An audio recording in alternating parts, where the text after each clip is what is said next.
Hi, this is சிட்ரம் ராக்னார். ஒரு 4 பப்ஸ் வந்து அடாப்ஷனுக்கு இருக்காங்க. இண்டி ஸ்ட்ரீட் பப்ஸ், 3 ஃபீமேல் 1 மேல், ஹெல்தியான பப்ஸ். ஸோ யாராவது இன்ட்ரெஸ்டடாக இருக்கீங்கன்னு சொல்லிட்டா ராக்னாருக்கு டிஎம் பண்ணுங்க. ஒரு பெண் பேசுறதுல ஒழுக்கம் வேணும், ட்ரெஸ் பண்றதுல ஒழுக்கம் வேணும், தலை செய்வதில் ஒழுக்கம் வேணும். மொத்தத்தில் அந்த பெண் பழகும் விதமே ஒழுக்கமாக இருக்கணும். இவங்க தான் வந்துட்டு சிந்திங்கா 9 அப்படிங்கிற ஒரு யூடியூப் சேனல் வச்சுருக்காங்க. இவங்க பேர் வந்து பார்த்தீங்கன்னா கிரிஜா செமிலி. ஓகே, வயசு பிள்ளைங்க அப்படின்னா ஆண்களுக்கு நான் எப்பவும் சொல்கிறது இல்லைங்க. ஆண்களுக்கு இது ரொம்ப முக்கியம் அப்படின்னு நான் தான் சொல்லுவேன். மற்றபடி ஆண்களுக்கு நான் நிறைய சொல்கிறது கிடையாது. ஏன்னா நாம் பெண்களை பலப்படுத்திட்டோம் அப்படின்னு சொன்னால் அந்த குடும்பமே பலமாக இருக்கும். அந்த வகையில் பெண்கள் நிறைய விஷயத்தை தங்கள்கிட்ட வந்து குறைகளாக இருந்தால் அதை மாற்றிக்கணும். எல்லாரும் அப்படி தான் இருக்காங்க, நான் மட்டும் ஏன் மாற்றிக்கணும் அப்படின்னு நினச்சோம்னா இழப்பு நமக்கு தான். அந்த காலத்தில் வயசு பிள்ளைங்க எப்படி இருந்தாங்க, நம்ம அம்மா பெரியம்மா சித்தி இவங்கெல்லாம் எப்படி இருந்தாங்க, அவங்களால் வளர்க்கப்பட்ட நம்மளுடைய வாழ்க்கையை எப்படி வாழ்ந்தோம், இப்போ நம்மளுடைய குழந்தைகள் இந்த நாகரிகம் அப்படின்ற அந்த மாயைக்குள்ள சிக்கி அவங்க எப்படி வாழ்ந்துக்கிட்டு இருக்காங்க, அதனால் அவங்களுடைய பாதிப்புகள் என்ன, எத்தனை பேர் இதை யோசனை பண்ணீங்க? அதாவது அந்த காலத்தில் அந்த கர்ப்பப்பை அப்படின்றது ஆரோக்கியமாக இருந்ததுனால ரொம்ப அழகாக 10 குழந்தை 12 குழந்தை பெற்றாங்க நம்ம பாட்டி. ஒன்றும் இல்லைங்க, ரொம்ப எளிமையாக சொல்கிறேன். ஏன்னா நான் இதை சட்டுன்னு சொல்லிட்டு போயிடலாம், நிறைய பேரால் ஏற்றுக்க முடியாது. அதுக்காக தான் கொஞ்சம் சுற்றி வளைச்சேன், வேறு ஒன்றும் இல்லை. இந்த சுடிதார் லெக்கின் இதெல்லாம் எப்போ வர ஆரம்பிச்சதோ அப்போவே என்னாச்சு, நம்மளுடைய கர்ப்பப்பையினுடைய இயக்கம் அப்படின்றது தாறுமாறாக வேலை செய்ய ஆரம்பிச்சாச்சு. இப்போ புரியுதா வயசு பிள்ளைங்க எப்படி இருக்கணும் அப்படின்னு?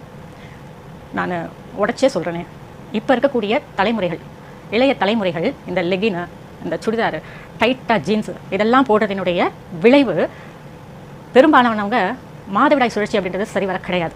அந்த காலத்தில் ஃப்ராக் யூனிஃபார்ம் கூட அந்த காலத்தில் முழு பாவாடை தான். முழு பாவாடை இருக்கும்போது அது ஒரு விதமான மரியாதையாக கூட இருந்தது.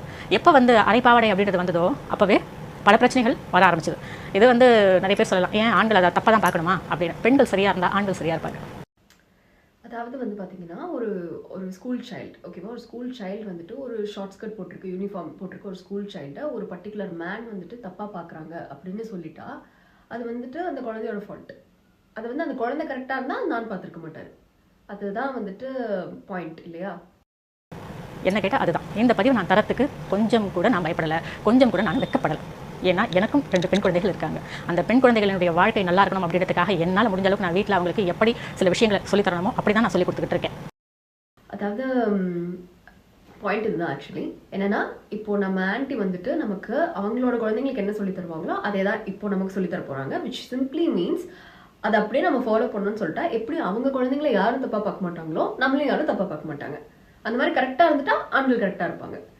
ஸோ அண்ட் அகேன் அந்த குழந்தைங்க யாரு அப்படின்னு சொல்லிட்டா 2 பேர். அதில் 2வது சைல்டு யாரும் இல்லை, தயாலு அக்கா, அதாவது டைலர் அக்கா. ஸோ அவங்களோட மம்மி தான் இந்த ரெவல்யூஷனரி ஒப்பீனியன்ஸ் எல்லாம் ஆன்டியோடது. அதுக்கு டெய்லர் அக்கா என்ன பண்ணுவாங்க, அவங்க அம்மா அப்படி பேசினா அதுக்கு இவங்க எப்படி ரெஸ்பான்சிபிள் ஆக முடியும் அப்படின்னு நீங்கள் கேட்கலாம், வேலிட். ஆனால் டெய்லர் அக்கா போகிற வர இன்டர்வியூ எல்லாத்துலேயும் சிந்திங்கா 9 எங்கள் யூடியூப் சேனல், அதில் நாங்கள் நெகட்டிவிட்டிலாம் எப்படி ஃபேஸ் பண்ணுவோம் தெரியுமா, குடும்பமாக உட்காந்து அது எங்கள் குடும்ப தொழில் அப்படின்னு வாலண்டியராக வந்து லைபிலிட்டி எடுத்துக்கிறாங்க. இது பத்தாதுன்னு அவங்க அம்மா சிந்திங்கா 9ல் எனக்கு வந்துட்டு வர நெகட்டிவ் ஒப்பீனியன்ஸ் இல்லை, நெகட்டிவ் கமெண்ட்ஸ் எல்லாத்தையும் பார்த்து நானே பயந்தாலும் தயாளு தான் என்னை மோட்டிவேட் பண்ணுவா, அம்மா நீங்கள் பண்ணுங்கம்மா அப்படின்னு அவள் தான் என்னை மோட்டிவேட் பண்ணுவா அப்படின்னு சொல்கிறாங்க. அவங்க அப்பா தயாலு அம்மா சிந்திங்கா 9ல் வந்துட்டு எல்லாத்தையும் கற்றுக்கிட்டு இப்போ எங்களை விட ரொம்ப நல்லா கண்டென்ட் போடுறாங்க அப்படின்னு சொன்னார். அதுக்கு வந்து ஒரு எக்ஸாம்பிள் கொடுத்தாரு. அது என்னன்னா புலி வந்துட்டு 8 அடி பாஞ்சா குட்டி வந்து 16 அடி பாயும் அப்படின்னு சொல்லியிருக்காரு. And most of the time இவங்க அப்லோட் பண்ணுறது சிந்திங்கா 9ல் அப்லோட் பண்ணுற பிடிஎஸ்ல பார்த்தீங்கன்னா அந்த ஆன்டியை ஷூட் பண்ணுறதே அவங்க பொண்ணுங்க தான். அதே மாதிரி ஆன்டியோட ப்ராடக்ட்ஸ்க்கு மாடலிங் பண்ணுறது அக்காங்க தான். டெய்லர் அக்கா வந்து அவங்களோட ஒர்க் ஷாப்பை வந்து சிந்திங்கா 9ல் ப்ரமோட் பண்ணுறது மட்டும் இல்லாமல் அதில் ஜுவல்லரிஸும் விற்றுக்கிட்டு இருக்காங்க. ஸோ யா, ஆனால் டெய்லர் அக்கா இதுக்கு மேலே வந்துட்டு அது எங்கள் அம்மாவோட சேனல், அது அவங்களோட ஒப்பீனியன், எனக்கு எதுவுமே தெரியாது அப்படின்னு சொல்லி தப்பிக்க முடியாது. ஏன்னா வந்துட்டு தன்னை பற்றி யாராவது வந்துட்டு ஒரு ஒப்பீனியன் போட்டுட்டாங்கன்னு சொல்லிட்டா கிளவராக போய் செல்ஃப் எக்ஸ்பிளனேஷன் கொடுக்க தெரிஞ்ச டெய்லர் அக்காவுக்கு, பக்கமாக வந்துட்டு ஸ்டேட்டஸ் வைக்க தெரிஞ்ச டெய்லர் அக்காவுக்கு அவங்க அம்மா பேசுறது மட்டும் தெரியாதுன்னு சொன்னால் எப்படி? அவங்க ஃபாலோ பண்ணுற ஒரே account and Dayalu designs follow பண்ணுற ஒரே அக்கௌண்ட் சிந்திங்கா 9 மட்டும்தான். அண்ட் தயாலு சிந்திங்கா 9ஓட எல்லா போஸ்ட்டையும் லைக் பண்ணுறாங்க. அண்ட் இது எல்லாத்துக்கும் மேலே ஒரே வீட்டில் இருந்துக்கிட்டு எங்கள் அம்மா பேசுறது என் காதலே விழலை அப்படின்னு சொன்னால் அதை விட பெரிய ஜோக் வேறு எதுவும் கிடையாது. எப்படி சோகமாக இருக்குன்னு ஆரம்பிக்குமா எப்படி? அப்படியே ஆரம்பிக்கும். எப்படி பாப்பா? நீங்க இங்க வச்சிருவாங்க. தெரியாதுல்ல? தெரியாது. ஏன் அப்படியே பேசு. ஏன் சொல்லுவானவா? சொல்லாத. let's see. பெண்கள் அப்படின்னாலே புடவை தான் அழகு. புடவை கட்டுறது அப்படிங்கிறது பெண்களுக்கு ஒரு தனி மதிப்பையும் ஒரு அந்தஸ்தையும் சமூகத்துல உருவாக்கி தரக்கூடிய ஒரு விஷயம். அந்த புடவையை நாம கட்டுறதுல ஒரு நேர்த்தி இருக்கும். அதாவது நாம ட்ரெஸ் பண்ற விதம் அப்படின்றது யாரையும் நம்மை திரும்பி பார்க்க வைக்க கூடாது. பொதுவா பெண்கள் புடவை கட்டும்போது 3 பகுதிகள் கவர் ஆகிருக்கும். அதாவது மார்பு பகுதி, இடுப்பு பகுதி, அடுத்தது பாதங்கள். நீ என்ன சொல்ற? 3 பகுதிகள் கவர் ஆகிருக்கும். அதாவது மார்பு பகுதி, இடுப்பு பகுதி, அடுத்தது பாதங்கள். அப்படியுமா அவரு போன பிறகு அப்படி சும்மா அப்படி சில்லு சில்லு சில்லு சில்லுன்னு வரும் மேடம். லேஸ் பண்ண அடிக்காதீங்க. கால் பாதம் வெளியே தெரியும்படி எந்த ஒரு பெண்ணும் புடவை அப்படின்றத உடுத்தக்கூடாது, கட்டக்கூடாது. கால் பாதங்களில் மகாலட்சுமி வாசம் செய்கிறார். வேறொருவர் அந்த பாதத்தை பார்த்து எவ்வளவு அழகான பாதம் அப்படின்னு சொல்லிட்டாங்க அப்படின்னாலே நம்மளுடைய பாதங்களுக்கு திருஷ்டிப்பட்டதாக ஆயிடும். அந்த வீடியோவில் தெரிகிற பாதம் வந்து பார்த்தீங்கன்னா அது வேற யாரோடதும் கிடையாது, நம்ம ஆன்ட்டியோடது தான். அவங்க வந்து அவங்க காலில் வந்து இந்த மருதாணி எல்லாம் வச்சு டெக்கரேட் பண்ணிக்கிட்டு அவங்க காலில் வந்து ஆக்சுவலாக ஒரு கன்னம் போட்டிருக்காங்க இல்லையா, அந்த தண்டத்தை விற்கிறதுக்காக இந்த வீடியோ வந்து ஆக்சுவலாக அவங்க போட்டிருக்காங்க. பட் அகேன் அது அவங்க சொன்ன ரூல்ஸ்க்கு அகேன்ஸ்டாக போட்டிருக்காங்க. மேபி மறந்து கூட போட்டிருக்கலாம். பட் எது எப்படி இருந்தாலும் அவங்களோட அந்த அழகான பாதத்தை பார்த்து யாரும் கண்ணு வச்சிடாதீங்க. அழகான பாதம்னு சொல்லிட்டேன், அதனால நானே திருஷ்டி. அதே மாதிரி திருமணமான பெண், திருமணமாகாத பெண் யாராக இருந்தாலும் புடவை முந்தானியை தொங்க விடக்கூடாது. புடவை முந்தானி ஆடினால் குடும்பமும் ஆடி போயிடும் சொல்லுவாங்க. அதனால புடவை முந்தானி தொங்க விடக்கூடாது. இந்த வீடியோல தயாலு அக்கா புடவை முந்தானே தொங்க விட்டுட்டு இருக்காங்க. அடுத்த வீடியோல ஆன்ட்டி அவங்க புடவை முந்தானே தொங்க விட்டுட்டு இருக்காங்க. ஆன்ட்டி என்ன சொன்னாங்க, புடவை முந்தானே இந்த மாதிரி தொங்க விட்டீங்கன்னா உங்க குடும்பம் ஆடி போயிடும் ஆடி அப்படின்னு சொன்னாங்க. அப்போ ஆன்ட்டியோட குடும்பத்தோட சிச்சுவேஷன், ஃபாதர் வாசிக்க, என் மம்மி ஆட, நானும் எங்க அண்ணன் உட்கார்ந்து வேடிக்கை பார்க்க ஒரே கூத்தா இருக்கும். நாம புடவை கட்டும் விதம் அப்படின்றது நம்மளை பாக்குறவங்க நம்மள கையெடுத்து கும்பிடும்படியான ஒரு தோற்றம் நமக்கு இருக்கணும். அந்த மாதிரியான ஒரு நேர்த்தி நம்ம கிட்ட இருக்கணும். உங்க வீட்டுல பெண் குழந்தைகள் இருக்காங்க அப்படின்னா அவங்களுக்கும் கூட இந்த விஷயத்த சொல்லு. புடவை அப்படின்றது எப்போதுமே நேர்த்தி அணியும். தொப்புள் தெரியக்கூடாது, பாதம் தெரியக்கூடாது, புடவை முந்தானி தொங்க விட்டு நடக்கக்கூடாது. ஆலயம் போகும்போது கண்டிப்பாக புடவையில தான் போகணும். பெண் குழந்தைகளாக இருந்தாலும் இந்த பாவாடை தவணை, பாவாடை சட்டை இப்படிதான் அணிஞ்சிட்டு போகணும். அதை நீங்க கொஞ்சம் ஃபாலோ பண்ணுங்க. அதோடு இல்லாமல் இன்னைக்கு ஒரு நண்பர் கிட்ட இன்னைக்கு இதுதான் தலைப்புல பேச போறேன் அப்படின்னு நான் சொல்லியிருந்தேன். அவர் சொன்னார், நீங்க எது சொன்னாலுமே அது ஒரு ஹைலைட்டே ஒரு கதை ஒன்று இருக்கும், அந்த கதைக்காகவே நான் அந்த உங்களுடைய வீடியோஸ் பார்ப்பேன் அப்படின்னு சொன்னாரு. ஆனா இந்த புடவை கட்டுறதுக்கு எனக்கு எந்த ஒரு கதையும் இல்லை. ஏன்னா நாம சரியா இந்த புடவை கட்டுற ஒரு கலாச்சாரத்தை நாம கடைபிடிக்கல அப்படின்னு சொன்னா, புடவை கட்டுறதுல கொஞ்சம் அலட்சியம் காட்டினோம், நமக்கு ஃபேஷன் தான் முக்கியம் அப்படின்னு புடவைய முறைப்படி கட்டல அப்படின்னு சொன்னா நம்மளுடைய கசப்பான அனுபவமே மற்றவர்களுக்கு பாடமாகவும் மற்றவர்களுக்கு கதையாகவும் அமைஞ்சிடும். அதனால இந்த புடவை கட்டுற விஷயத்துல எந்த ஒரு கதையும் கிடையாது. நாம மற்றவங்களுக்கு கதையாக அமைஞ்சிடக்கூடாது. அந்த வகையில நாம நேர்த்தி புடவைப்பட்டோம். இதுல ஒரு பெண் எப்படி இருக்கணும் அதற்கான பதிவு தான் இன்னைக்கு. ஏற்கனவே இதற்கான நிறைய பதிவுகள் நான் கொடுத்திருக்கேன். பெண் இப்படிதான் இருக்கணும், குங்குமம் வைக்கணும், தலை விரிக்கோளமா இருக்கக்கூடாது, பூ வைக்கணும், இப்படிலாம் நிறைய விஷயங்கள் நான் சொல்லியிருக்கேன். ஆனாலும் அதையெல்லாம் தாண்டி ஒரு சிலர் இதுதான் வந்து ஸ்டைல், இதுதான் வந்து அழகு அப்படின்னு நினைச்சிட்டு குங்குமம் வைக்கிறது இல்ல, பூ வைக்கிறது இல்ல, கண்ணாடி வளையல் அணிகிறது இல்ல. அதே போல வெளித்தோற்றம் அப்படின்றதும் ரொம்ப முக்கியம். நம்மளுடைய வெளித்தோற்றத்தை பார்த்துதான் நமக்கு கிடைக்கின்ற நல்ல பேரோ கெட்ட பேரோ அது நமக்கு கிடைக்கும். அதனால ஒரு பெண் எப்பொழுதுமே நேர்த்தியா உடை அணியணும். ஒரு பெண் எப்பொழுதுமே பார்க்கும்பொழுது, நம்மள ஒருத்தர் பார்க்கும்பொழுது அவங்களுக்கு ஒரு மதிப்பு வரணும் நம்ம மேல. அந்த அளவுக்கு நம்மளுடைய உடை அலங்காரம் அப்படின்றது இருக்கணும். பொண்ணா லட்சணமா அழகா சேலையை கட்டி இழுத்து போத்திட்டு வந்தேன்னு வச்சுக்க, ஆம்பளைங்களாம் உன்னை பொண்ணா இல்ல மகாலட்சுமியா நினைச்சு கையெடுத்து கும்பிடுவாங்க. யாரும் சி அப்படின்னு ஒரு வார்த்தை சொல்லிடக்கூடாது. அந்த அளவுக்கு ஒரு பெண் தன்னையும் கவனிச்சுக்கணும், தன்னை நம்பி இருக்கிறவங்களையும் அவ வழி நடத்தணும். அதே மாதிரி பெண் குழந்தைகளாக இருந்தா அந்த பெண்ணின் எல்லை என்ன, அந்த எல்லையை நாம ஏன் தாண்டக்கூடாது அப்படிங்கிற ஒரு விஷயத்த பெண் குழந்தைக்கு கட்டாயம் ஒரு தாய் சொல்லி வளர்க்கணும். அதே போல ஒரு பெண் குழந்தை வளரும் போதே அந்த பெண் குழந்தையின் உடல் எந்த அளவுக்கு பொக்கிஷம் அப்படின்றத அந்த பெண் குழந்தைக்கு அப்பப்போ சொல்லி கொடுத்துட்டே இருக்கும். குழந்தைகளுக்கு பிடிக்குதோ பிடிக்கலையோ, நாம சொல்ற விஷயம் ஒரு 10 நிமிஷம் அவங்களுக்கு கோபத்தை தரலாம், இருந்துட்டு போட்டோம். ஆனா இது உன்னுடைய கடமை, நீ செஞ்சுதான் ஆகணும், செய்யுங்க, சொல்லுங்க. இப்படி ஒரு சில விஷயங்களை குழந்தைகளுக்கு ஃபோர்ஸ் பண்ணணும். நம்மளுடைய அலங்காரங்கள் அப்படின்றது மற்றவங்களை கொடுத்துக்கூடாது. நான் ஏற்கனவே சொல்லியிருக்கேன்.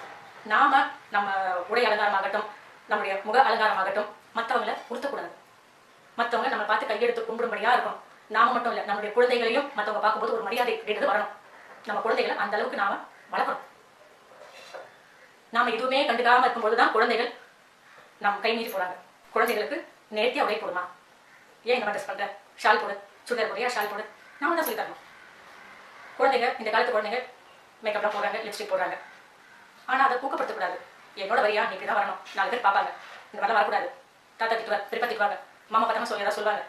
நாம நம்மளுடைய அந்த கட்டுக்கோப்பு அப்படின்றது உடஞ்சு போகாம குழந்தைகளுக்கு அதை நாம தான் சொல்லி தரணும். அதனால நம்மளுடைய குழந்தைகளுக்கு, நம்மளுடைய பெண் குழந்தைகளுக்கு நேர்த்தியா உடை அணியறதுக்கு சொல்லி கொடுக்குறவங்க தான் தாய். ட்ரெஸ்லாம் போடாத, ஷால் போடு, சுந்தர் போட்டுருக்க ஷால் போடு அப்படின்னு எடுத்து சொல்றவங்க தான் தாய். ஒரு அம்மா அப்படின்னா குழந்தைக்கு ரோல் மாடலா இருக்கும். வரப்போற மருமகளாக இருந்தாலும் சரி, அந்த மருமகளுக்கும் நாம தான் ரோல் மாடலா இருக்கும். அது கவனமா பாத்துக்கோங்க, சரிங்களா? ஒரே ஒரு விஷயம் சொல்லிக்கிறேன், நீங்க ஒரு சிறந்த அம்மாவா இருந்தீங்கன்னா உங்களுடைய குழந்தைகளுக்கு நேர்த்தியான உடை அலங்காரம் அப்படின்றத சொல்லிக் கொடுங்க. தேவையில்லாத அலங்காரம் எந்த அளவுக்கு ஆபத்தை தரும் அப்படின்றது புரிய வைங்க. அதை செய்யறவங்க தான் உண்மையான அம்மா. தேவையில்லாத விஷயங்களை ஊக்கப்படுத்தும் போது நாம அங்க ஒரு அம்மா அப்படின்ற ஒரு ஸ்தானத்துல இருந்து தவறும். அதனால தேவையில்லாத விஷயங்களை குழந்தைகளுக்கு ஊக்கப்படுத்தாதீங்க. ஏன்னா இந்த மாதிரியான தேவையில்லாத விஷயங்களை செஞ்சுட்டு அதுக்கு பிறகு அதனுடைய பின்விளைவுகள் அப்படின்றது எந்த விதத்துல வந்தாலும் மொத்த குடும்பமும் பாதிக்கப்படும். அதுக்கு நாம முன்னாடியே நம்முடைய பாரம்பரியத்தை, நம்முடைய கலாச்சாரத்தை ஃபாலோ பண்ண ஆரம்பிச்சிட்டோம் அப்படின்னா அதை விட பெரிய பாதுகாப்பு நமக்கு கிடையாது. ஸோ பெண் குழந்தைங்களோட உடல் வந்துட்டு பொக்கிஷம் அப்படின்னு சொல்லி வளங்க அப்படின்னு ஆண்டி சொல்றீங்க. அப்போ ஆண் குழந்தைங்களோட உடல் வந்துட்டு இம்பார்ட்டன்ட் கிடையாதா? யாருக்கு அடிபட்டாலோ இல்லை யாருக்கு அபியூஸ் நடந்தாலும் ஒரு சைல்டுக்கு ட்ராமா தான். ஸோ அதில் வந்துட்டு நீங்கள் வந்து கேர்ள் சில்ட்ரனுக்கு மட்டும் ஸ்பெஷலாக வந்துட்டு ஸ்டாப் டெல்லிங் தட். ஏன் தெரியுமா? Because when you do all these things, இது என்ன மாதிரி சுச்சுவேஷன் கிரியேட் பண்ணுதுன்னா, அந்த சைல்டு வந்து வளர்ந்துரும். வளர்ந்த உடனே அது வெளியே போகிறப்போ அந்த women, when it becomes a woman, when it becomes a girl, every girl or woman at some point of time ஒரு அபியூஸ் அப்படிங்கிறத அண்டர்கோ பண்ணுவாங்க. It can be abuse, it can be harassment, it can be teasing, anything. அதோட intensity வந்துட்டு வேற மாதிரி இருக்கலாமே தவிர டெஃபினட்டா at one point of time ஒரு இன்சிடென்ட்டாவது ஒரு எக்ஸ்பீரியன்ஸ் பண்ணாத விமன் அப்படிங்கிறவங்க I don't think they exist. ஏற்கனவே வந்து பார்த்தீங்கன்னா ஆன்டி சொல்ற மாதிரி தான் இது. இந்த ஃபேமிலியோட ப்ரைடு, இந்த ஃபேமிலியோட இந்த கௌரவம், இது எல்லாத்தையும் வந்து விமன் தான் கார்ட் பண்ணணும் அப்படின்றது இருக்கு. இது பத்தாது அப்படின்னு சொல்லிட்டு இப்போ இந்த உடல் பொக்கிஷம், ஸோ இதையும் நீங்கள் கார்ட் பண்ணுங்க. அடிஷ்னல் செக்யூரிட்டி டியூட்டி ஏன் தெரியுங்கன்னு எனக்கு தெரியல. அண்ட் மோர் இம்பார்ட்டன்ட்லி மேபி இது வந்துட்டு நீங்கள் கேட்குறதுக்கு வந்துட்டு இது ஒரு சாதாரண விஷயம், ஏன் கேர்ள் சில்ட்ரனுக்கு வந்து அவங்க பாடி ப்ரெஷர்ஸ்ன்னு சொல்லி வளர்க்குறது தப்பா அப்படி கூட தோணலாம். பட் டு மீ அட்லீஸ்ட் என்னோட ஒப்பீனியன் என்னன்னு சொல்லிட்டா, when you say these things, அது என்ன மாதிரி ஒரு சுச்சுவேஷன் கிரியேட் பண்ணா, ஜஸ்ட் இமேஜின் ஒரு பொண்ணோட எக்ஸ் பாய் ஃப்ரெண்ட் இந்த பொண்ணோட ப்ரைவேட் பிக்ஸ் வச்சு if he's threatening her or ஒரு somehow a leaked image or ஒரு மாஃப்ட் இமேஜ் கூட வச்சுக்கலாமே.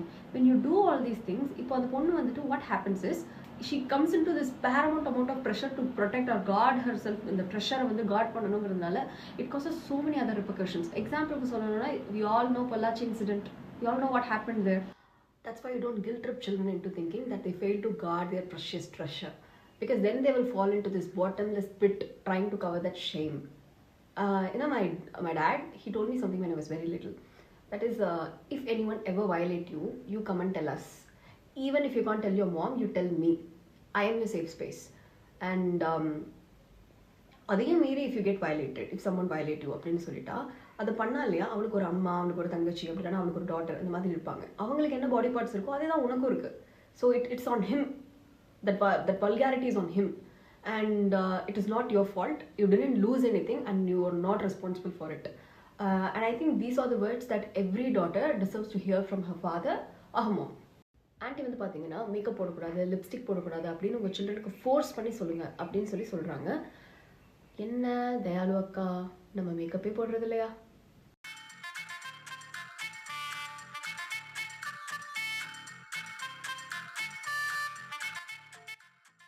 இல்லை லிப்ஸ்டிக் தான் போடுறது இல்லையா? என்ன ஆன்ட்டி, நாமளும் லிப்ஸ்டிக்லாம் போட மாட்டோம் இல்லையா? அப்போ இந்த வீடியோவில் இருக்கிறது அன்பான வணக்கங்கள். டெய்லர் அக்கா, நீங்கள் வந்துட்டு ஒரு இன்டர்வியூவில் சொல்லியிருப்பீங்க இந்த மாதிரி வந்துட்டு எனக்கு சில விமன் எல்லாம் வந்துட்டு ஏன் வெறும் ப்ளவுஸ் மட்டும் போட்டிருக்கா, சாரீ போட்டுட்டு வீடியோ பண்ண வேண்டியதானே, அப்படி எனக்கு கிரிட்டிசைஸ் பண்ணுறப்போ எனக்கு ரொம்ப ஹர்ட்ஃபுல்லாக இருக்கும் அப்படின்னு வந்து சொல்லியிருப்பீங்க. ஆக்சுவலாக அந்த விமன் யார்? அந்த விமன் யாருன்னா வேற யாரும் கிடையாது, உங்கள் அம்மா, அப்புறம் கேமரா பின்னாடி இருக்கு நீங்கள். ஆண்டி, நீங்கள் சொல்கிறீங்க இந்த மாதிரி வந்துட்டு சுடிதார் போட்டால் வந்துட்டு ஷால் போடுங்க, அதே மாதிரி உங்கள் பொண்ணுங்களை வந்து ஸ்ட்ரிக்டாக வளங்க, அவங்கள வந்து கட்டுக்கோப்போட வளங்க, இப்படியெல்லாம் வந்துட்டு ஆக்சுவலாக நீங்கள் சொல்கிறீங்க. பட் ஆனால் உங்களோட டாட்டர், அதாவது தயாலு, அவங்க வந்து அதே இன்டர்வியூவில் என்ன சொல்கிறாங்கன்னு சொல்லிட்டா, எனக்கு என் ஃபேமிலி வந்து ஃபுல் சப்போர்ட், எனக்கு வந்து எந்த ரெஸ்ட்ரிக்ஷன்ஸும் கிடையாது அப்படின்னு சொல்கிறாங்க. விச் சிம்பிளி மீன்ஸ் தட் நீங்கள் வந்துட்டு when it comes to your daughter, உங்களோட ஓன் டாட்டர் அப்படிங்கிறப்போ you're fine with it, you're very supportive, அதெல்லாம் ஓகே. பட் ஆனால் இதுவே வேற ஒரு சைல்டோட அம்மா அப்படின்னு வரப்போ யூ டெல் ஹர், நீங்கள் வந்து உங்கள் சில்ட்ரனை இப்படி வளங்க, ஃபோர்ஸ் பண்ணி வளங்க, ஒரு சுடிதார் போட்டால் கூட ஷால் போட சொல்லுங்கள், நீங்கள் வந்துட்டு அப்படி வளங்க இப்படி வளங்க அப்படின்னு சொல்லிட்டு அப்படி இல்லையா, அப்படிலாம் நீங்கள் வளர்க்கலையா, யூஆர் பேட் மாம் அப்படின்னு சொல்லிட்டு நீங்கள் உங்களை ஷேம் பண்ணிடுவீங்க. ஹவு? என் கூட வரியா, இப்படிதான் வரணும், 4 பேர் பார்ப்பாங்க, தாத்தா பார்த்துட்டு ஏதாவது சொல்லுவார், பெரியப்பா பார்த்துட்டு திட்டுவார், மாமா பார்த்துட்டு திட்டுவார், இப்படியெல்லாம் மற்ற சில்ட்ரனுக்கு சொல்லி கூட்டிட்டு போகணும் அப்படின்னு நீங்க சொல்றீங்க. ஆனா இந்த வீடியோல இந்த போட்டோல பாத்தீங்கன்னா உங்களோட பொண்ணு கூட நீங்க வெளியே போயிருக்கீங்க. அவங்க அதுல ஷால்ல போடவே இல்லை. அப்போ மட்டும் ஒரு 4 பேர் பார்க்க மாட்டாங்களா? அடுத்தது வந்து பாத்தீங்கன்னா இது உங்களோட எல்டர் டாட்டரோட மேரேஜ் ஃபங்க்ஷன்ல எடுத்திருக்கீங்க. இதுலயும் பாத்தீங்கன்னா அக்கா வந்துட்டு ஷாலும் போடல, சாரியும் கட்டல. இப்போ உங்க வீட்டு தாத்தா பெரியப்பா, அந்த பெரியம்மா, சித்தப்பா, சித்தி இவங்கெல்லாம் எதுவும் சொல்ல மாட்டாங்க. ஆனா மத்த வீட்டு தாத்தா பெரியப்பா, மாமா, சித்தப்பா, சித்தி இவங்க எல்லாரும் ஏதாவது சொல்லணும். What kind of hypocrisy is this? சிலர்த்து போய் சில்லறையெல்லாம் விட்டுறிஞ்சேன். நம்ம உடை அலங்காரமாகட்டும் இல்ல முக அலங்காரமாகட்டும் மற்றவர் கண்ணை உறுத்தக்கூடாது. அதே மாதிரி பார்ப்பவர்கள் நம்மை கையெடுத்து கும்பிட வேணும் அப்படின்னு ஆண்டி சொல்றாங்க. என்னை எல்லாரும் கிளாமரா பாக்குறாங்க, எனக்கு 18+ கமெண்ட்ஸா வருது, நான் அதெல்லாம் டிலீட் பண்ணிக்கிட்டு இருக்கேன் அப்படின்னு டயலாக்கா சில இன்டர்வியூல வந்துட்டு ரொம்ப வருத்தப்பட்டு பேசுறீங்க. நீங்க ஏன் உங்க அம்மா சொல்ற ரூல்ஸ் எல்லாம் ஃபாலோ பண்ணி ஆண்கள் எல்லாரையும் உங்களை கையெடுத்து கும்பிட வைக்க கூடாது? ஏன்னா நீங்க செய்யற ஏதோ ஒரு கண்டென்ட் வந்து உறுத்த போய் தான் ஆண்கள் எல்லாரும் உங்களுக்கு அந்த மாதிரி கமெண்ட் பண்றாங்க அப்படின்னு உங்க அம்மா சொல்றாங்க. அதனால ஏன்னா பெண்கள் சரியா இருந்தா ஆண்கள் சரியா இருப்பாங்க. நீங்க ஏன் சரியா இருந்து ஆண்கள் எல்லாம் சரி பண்ண கூடாது? இது வரைக்கும் உங்க அம்மா சொன்ன எல்லா ரூல்ஸையும் ஃபோர்ஸ் பண்ணி பொண்ணை பண்ண வைக்கல அப்படின்னு சொல்லிட்டா அவங்க அந்த விமன் வந்து ஒரு நல்ல தாயே கிடையாது. அவங்க தாய்கள் ஸ்தானத்துல இருந்து தவறி விழுந்துருவாங்க அப்படின்னு வந்துட்டு உங்க அம்மா சொல்றாங்க இல்லையா? எனக்கு வந்துட்டு ஒரு ரெக்வஸ்ட் இருக்கு. அது என்னன்னா, நீங்களும் உங்க அம்மாவோட அந்த சிந்திகா 9 அப்படிங்கறத பேஸ் பண்ணிருக்க ஒரு ட்ரஸ்ட்டை வச்சு நீங்க வந்துட்டு இந்த டெய்லரிங் உங்ககிட்ட படிக்கிறவங்களுக்குலாம் ஒரு சர்டிஃபிகேட் கொடுக்குறாங்க இல்லையா? I think you should stick with that. அதை விட்டுட்டு இந்த குட் மாம் பேட் மாம் அப்படிங்கிற இந்த சர்டிஃபிகேட்ஸ்லாம் கொடுத்து டிஸ்ட்ரிபியூட் பண்ணாதீங்க. பிகாஸ் ஒரு வேலை அப்படி கொடுக்குற மாதிரி இருந்துச்சுன்னா உங்க அம்மா சொல்ற ரூல்ஸையும் அவங்க உங்களை வளர்த்த விதத்தையும் நீங்க வளர்ந்துருக்க விதத்தையும் கம்பேர் பண்ணி பார்த்தீங்கன்னு வைங்களேன், ஒரு ஃபிட் செக் பண்ணி பாருங்களேன், உங்க அம்மா பெத்தட்டிக்கா ஃபெயில் ஆயிடுவாங்க. இதுதான் வாரத்துக்கு 4 நாள் இந்த பதிவு போடுறீங்களே, மறுபடியும் என்னங்க பண்றது? எத்தனை பதிவுகள் போட்டாலுமே சந்தேகம் அப்படின்றது வந்துகிட்டே இருக்கு. நல்லது, சந்தேகம் அப்படின்றது வந்தாலே கேள்வி கேட்க தோணும். கேள்வி கேட்கணும் அப்படிங்கிற எண்ணம் எப்போ வரும்? நாம தர பதிவை பார்க்கும்பொழுது நாம சரியா இருக்குமா, இது நமக்காக சொல்லப்பட்ட பதிவு போல இருக்கே அப்படிங்கிறது ஒருவேளை தோணினால் அப்போ இந்த கேள்வி உங்களுக்கு வரும். அப்படி ஒரு சப்ஸ்கிரைபர் கிட்ட கேட்டீங்க, நைட்டி போட்டுட்டு தூங்கலாமா அப்படின்னு கேட்டீங்க. நைட்டி அப்படின்றது பேரே பாருங்க, நைட்டி அப்படின்னு சொல்லிட்டீங்க. நைட்ல போட்டுக்கிறதுக்கு பேர் தான் நைட்டி. அந்த நைட்டியும் கூட நம்மளுடைய கலாச்சாரம் கிடையாது. அந்த நைட்டி அப்படின்றது ஆங்கிலேயர்களின் கலாச்சாரம். இந்த நைட்டிக்கு அந்த அளவுக்கு முக்கியத்துவம் நம்ம ஏன் தரோம் அப்படின்றது எனக்கு புரியல. சௌகரியமா இருக்கு, ஒரே ட்ரெஸ்ஸோட போயிடுது, அவ்வளவுதான். தவிர இது நம்மளுடைய பாரம்பரிய உடை கிடையாது. நானும் கூட பயன்படுத்துவேன், இல்லைன்னு சொல்லல. ஆனா அது எல்லாமே இரவு போட்டுட்டு காலையில நான் குளிக்கிற வரைக்கும் தான். அதை போட்டுட்டு நான் வீட்டு வாசப்படி கூட தாண்ட மாட்டேன்.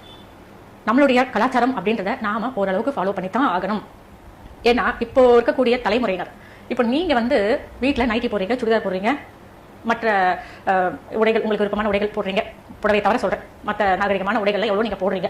அது நாகரிக உடைன்னு சொன்னாலும் என்னை பொறுத்த வரைக்கும் புடவையை தவிர வேற எதுவுமே நாகரிகம் கிடையாது. நமக்கு பாரம்பரிய உடை தான் நமக்கு பாதுகாப்பை தரக்கூடியது. ஸோ பாரம்பரிய உடை கட்டினா பாதுகாப்பா இருக்கலாம். பாரம்பரிய உடை அதாவது சாரி, அயன்மேனுக்கு ஒரு சூட் மாதிரி பெண்களுக்கு ஒரு சாரி. அதை கட்டினா மென் வந்துட்டு ஹராஸ் பண்ண மாட்டாங்க, தவ பார்க்க மாட்டாங்க, அப்படிதானே? ஓகே. நேற்றைய தினம் நம்ம கர்மால உடைகள் சரியாக உடுத்தல, மற்றவர்கள் முகம் சுழிக்கும் வகையா நம்ம உடை உடுத்தினோம் அப்படின்னா சாலை ஓரங்களில் கவனிக்கப்படாத மரங்களாக பிறப்போம் அப்படின்னு கர்மவினையை பத்தி நம்ம பார்த்தோம். ஸோ ஓகே, மரமா பிறக்கிறது கூட ஓகே தான். பட் அட்டென்ஷனே இல்லாத மரம் அப்படின்னு சொன்னா அட்டென்ஷன் ஆக்சிஜன் மாதிரி இல்லையா? புடவை கட்டுறது அப்படின்னும் போது நிறைய பேர் செய்யற தவறு என்னன்னு பாத்தீங்கன்னா, லோகிக் திருமணமான பெண்களாக இருந்தாலும் சரி, திருமணம் ஆகாத பெண்களாக இருந்தாலும் சரி, திருமணம் ஆகாத பெண்கள் தொப்புள் தெரியும்படி நீங்க புடவை கட்டுறீங்க அப்படின்னு சொன்னா உங்களுடைய சந்ததிகள் ஒருவேளை உருவாகாமல் போகலாம். ஆமா, ஏன்னா தொப்புள்ள அழுக்கு படுது அப்படின்னு சொன்னா அது உங்களுடைய கர்ப்பப்பையை பாதிக்கக்கூடிய ஒரு விஷயமாக அமைஞ்சிடும். தொப்புள் வெளியில தெரியக்கூடாது. அதே மாதிரி திருமணமான பெண்கள் தொப்புள் தெரியும்படி நீங்க புடவை கட்டுறீங்க அப்படின்னு சொன்னா நீங்க அறம் சார்ந்த வாழ்க்கை வாழல. மற்றவர்கள் உங்களை கவனிக்கும்படியான விதத்துல நீங்க புடவை கட்டுறீங்க அப்படின்னு சொன்னா அந்த புடவை கட்டுற ஒரு விஷயம் விரசமாக இருந்தது அப்படின்னு சொன்னா திருமணமான பெண்ணுக்கு அது அழகல்ல. ஒட்டியானம் நாம எங்க கட்டுறோம்? இடுப்புல ஒட்டியானம் கட்டும்போது மறைக்கப்படுகின்ற இடம் எது? தொப்புள்.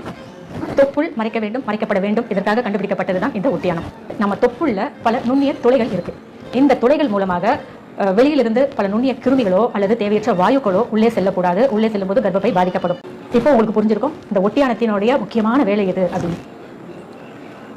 அதற்கு பிறகு கொஞ்சம் கொஞ்சமாக இந்த ஒட்டியான கலாச்சாரம் இல்லாம, அதாவது கொஞ்சம் குறைஞ்சிருச்சு. அதற்கு பிறகு பெண்கள் இந்த ஒட்டியானம் கட்டாத பெண்கள் என்ன பண்ணாங்கன்னா சேலையே கொஞ்சம் தூக்கி கட்ட ஆரம்பிச்சாங்க பழங்காலத்துல. அந்த மாதிரி புடவை கட்டி திருமணத்திற்கு பிறகு கர்ப்பமான பெண்ணுக்கும் இங்கே நகரத்துல தொப்புள் தெரிய சேலை கட்டி அதற்கு பிறகு திருமணம் குழந்தை பேரு அப்படின்னு வரும்போது யாருக்கு சுகப்பிரசவம் அப்படின்னு பாத்தீங்கன்னா கிராமத்து பெண்ணாகிய தொப்புளை மறைத்த பெண்ணுக்கு தான் சுகப்பிரசவம் நடந்திருக்கு. இந்த கிராமத்து பெண்ணுக்கு தான் சுகப்பிரசவம் நடந்திருக்கு. நகரத்துல அந்த தொப்புள் தெரிய சேலை கட்டின பெண்ணுக்கு அறுவை சிகிச்சை மூலமா தான் குழந்தை பிறப்பு நடக்குதுன்னு ஒரு சர்வேவே சொல்லுது. அப்போ நம்ம தொப்புளை மறைக்க வேண்டியது எவ்வளவு ஒரு முக்கியமான ஒரு அவசியம்னு பாருங்க. உலகத்துல எந்த பெண்ணாக இருந்தாலும் தொப்புள் தெரிய சேலை கட்டக்கூடாது, தொப்புள் வெளியே தெரியக்கூடாது. இதுதான் உலக நியதி.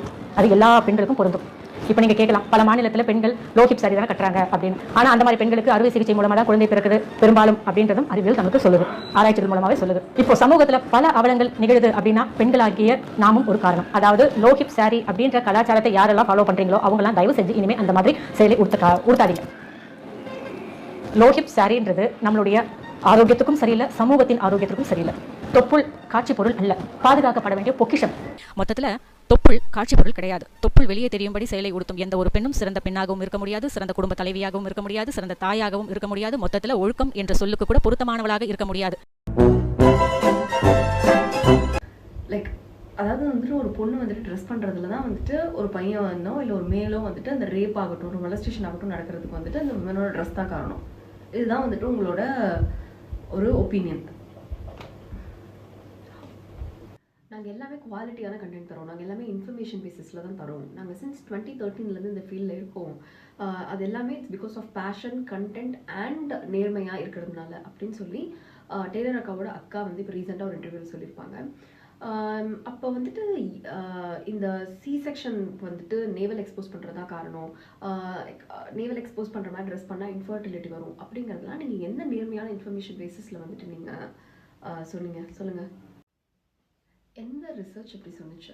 ஹைலி எஜுகேஷனல் பர்பஸ்க்காக பாடுபடுற நீங்கள் எந்த ரிசர்ச்சில் யார் இப்படி வந்துட்டு இந்த ஃபைண்டிங்ஸை கொண்டு வந்தா அப்படின்னு please kindly educators. And yes, முக்கியமாக வந்து இந்த வாட்ஸ்அப் யூனிவர்சிட்டிலாம் படித்தேன், அங்கே பார்த்தேன் இங்கே பார்த்தேன்னு இல்லாமல் ஒரு லெஜிட்டிமேட்டான ஒரு ரிசர்ச் ஆர்டிக்கலை நீங்கள் வந்து ஃபர்ஸ்ட்டு கொடுங்க. ஓகேவா? I'm not a doctor, so இஷ்டத்துக்கு பேசக்கூடாது இல்லையா? ஸோ நான் தமிழ்நாட்டோட one of the top most government colleges doctor and professor கிட்ட கால் பண்ணி கேட்டேன். And his exact words where and I quote, navel is not connected to uterus or other internal organs. Exposing navel does not cause infertility.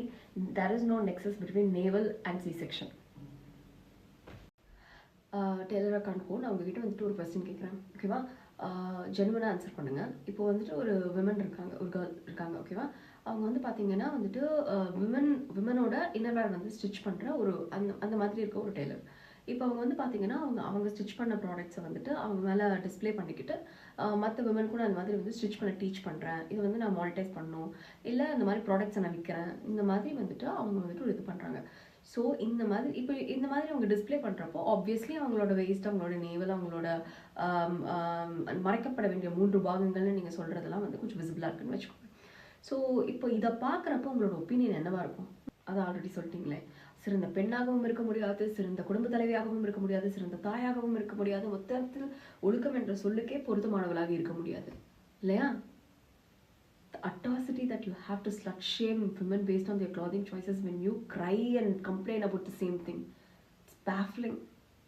God, உங்களை பொறுத்த வரைக்கும் crop top போடுற யாருமே வந்துட்டு ஒரு நல்ல அம்மா கிடையாது, வந்துட்டு ஒரு வர்ச்சுவஸான விமன் கிடையாது. நீங்கள் வந்துட்டு like literally you question so many women. ஒரு ஆக்டிங் ஃபீல்டில் இருக்க ஒரு ஆக்ட்ரஸஸாக இருக்கட்டும், அவங்களும் வந்து அவங்க கரியர் டிமாண்ட் பண்ணுதுன்ற மாதிரி அதுக்காக தான் வந்து அந்த மாதிரி க்ளாதிங்ஸ் போடுறாங்க. அப்படின்னா what about the background dancers, அவங்களா இருக்கட்டும், இல்லை வந்துட்டு ஒரு மாடல்ஸாக இருக்கட்டும், பை சாய்ஸோ இல்லை பை ப்ரொஃபஷனோ, when a woman wears something, நீங்கள் வந்துட்டு அவங்கள வந்துட்டு you compare motherhood and that. நீங்கள் சொல்லுங்கள் என்ன நெக்ஸஸ் இருக்குது ரெண்டுக்கும்? லைக் வந்துட்டு ஒரு மதர்ஹுட்டுக்கும் வந்துட்டு ஒரு உமனோட கிளாதிங் சாய்ஸஸ்க்கும் like how do you draw the parallel? அது வந்து எனக்கு I can't get it, I can't wrap my mind around it.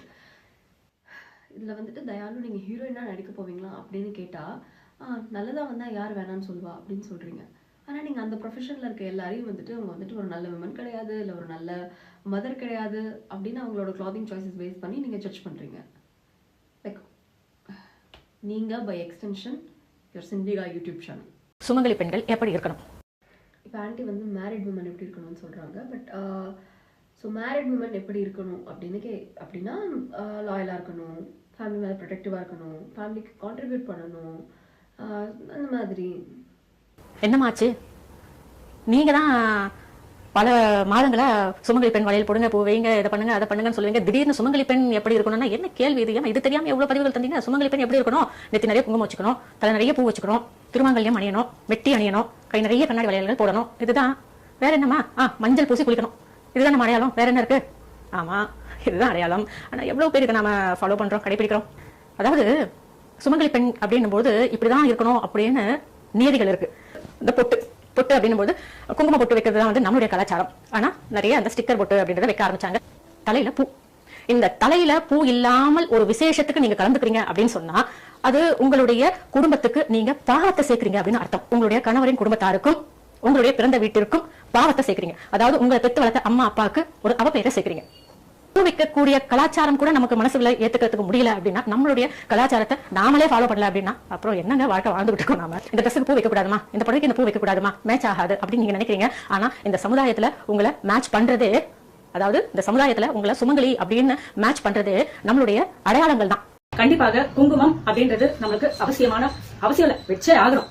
கண்டிப்பாக சுமங்கலி பெண்கள் நெற்றியில நீங்க ஸ்டிக்கர் போட்டு வச்சாலும் கூட கீழே ஸ்டிக்கர் போட்டு கீழே ஒரு குங்குமம் வைக்கணும், அதோட வகுடுல வைக்கணும். பொதுவாகவே பெண்கள் நெற்றியில குங்குமம், சந்தனம், விபூதி இதுல ஏதாவது ஒண்ணு வச்சுக்கணும் அப்படின்றது ஒரு நியதி. சொல்லலாம் மனசுல பக்தி இருந்தா போதுமா, இதெல்லாம் வைக்க தேவையில்ல, எதுக்கு மஞ்சள் பூசிக்கணும், குங்குமம் வச்சுக்கணும், இதெல்லாம் எடுத்து பூசினாதானா, அதெல்லாம் ஒன்றும் தேவையில்லை, மனசுல பக்தி இருக்கலாம் அப்படின்னு சொல்லலாம். ஆனா அந்த குங்குமத்துக்கும் மஞ்சளுக்கும் எத்தனை மகிமை இருக்கு அப்படின்றத ஒரு கைம்பெண்ணாலதான் உணர முடியும். கைம்பெண் மீன்ஸ் அப்படின்னா விடோ. சொல்றேன், தப்பா நினைச்சுக்காதீங்க. பிராக்டிக்கல். நமக்கு நம்மளுடைய கணவர் இருக்கும் வரைக்கும் தான் இந்த பாக்கியம். அதுக்கு பிறகு நமக்கே இஷ்டப்பட்டாலும் சமூகத்துக்கு பயந்து நாம என்ன செய்யறோம், ஒரு சில விஷயங்களை விட்டு கொடுக்குறோம். சமூகங்கிறது வேற யாரும் கிடையாது, ஆன்டி அனுபவம். நீங்க ஒரு விசேஷத்துக்கோ ஒரு கோவிலுக்கோ ஒரு ஃபங்க்ஷனுக்கோ எதுவாக இருக்கட்டுமே, உங்க வீட்டு படியை தாண்டும் போது உங்க நெத்தியில குங்குமம் இல்லாம உங்களால போக முடியுமா? ஒரு சுமங்கலி பெண்ணாக என்ன சொல்லுவாங்க? உங்களை பார்த்த உடனே டக்குன்னு விலகி நிற்பாங்க. ஐயோ வேண்டாம், சகுனம் சரியில்லை. செய்யறாங்களா இல்லையா? சகுனம் சரியில்லைங்கிறாங்க இல்லையா? அப்படி சொல்றவங்க ஆன்டி அனுபவம். இந்த சந்தனமும் மஞ்சளும் குங்குமம் வச்சுக்கிறதுக்கே ஒரு கொடுப்பினை வேணும். அதை நாம இப்ப நம்மளுடைய மேல் அழகு கெட்டு போயிடும், நம்மளுடைய முக வசீகரம் கெட்டு போயிடும், நாம ஒரு சின்ன பொட்டு வச்சாதான் அழகா இருப்போம் அப்படின்னு சொல்லிட்டு நாம உலகத்துக்கு நாம வெளி அழகுக்கு அடிமையாகிட்டோம் அப்படின்னு சொன்னா, நம்ம உடல் அழகு வெளி அழகு அடிமையாகிட்டோம் அப்படின்னு சொன்னா நம்மளுடைய அக அழகு அப்படின்றது கெட்டு போயிடும். இந்த மஞ்சள், குங்குமம், சந்தனம், விபூதி இது எல்லாமே நமக்கு வச்சுக்கிறதுக்கு பெரிய பாக்கியம் வேணும்.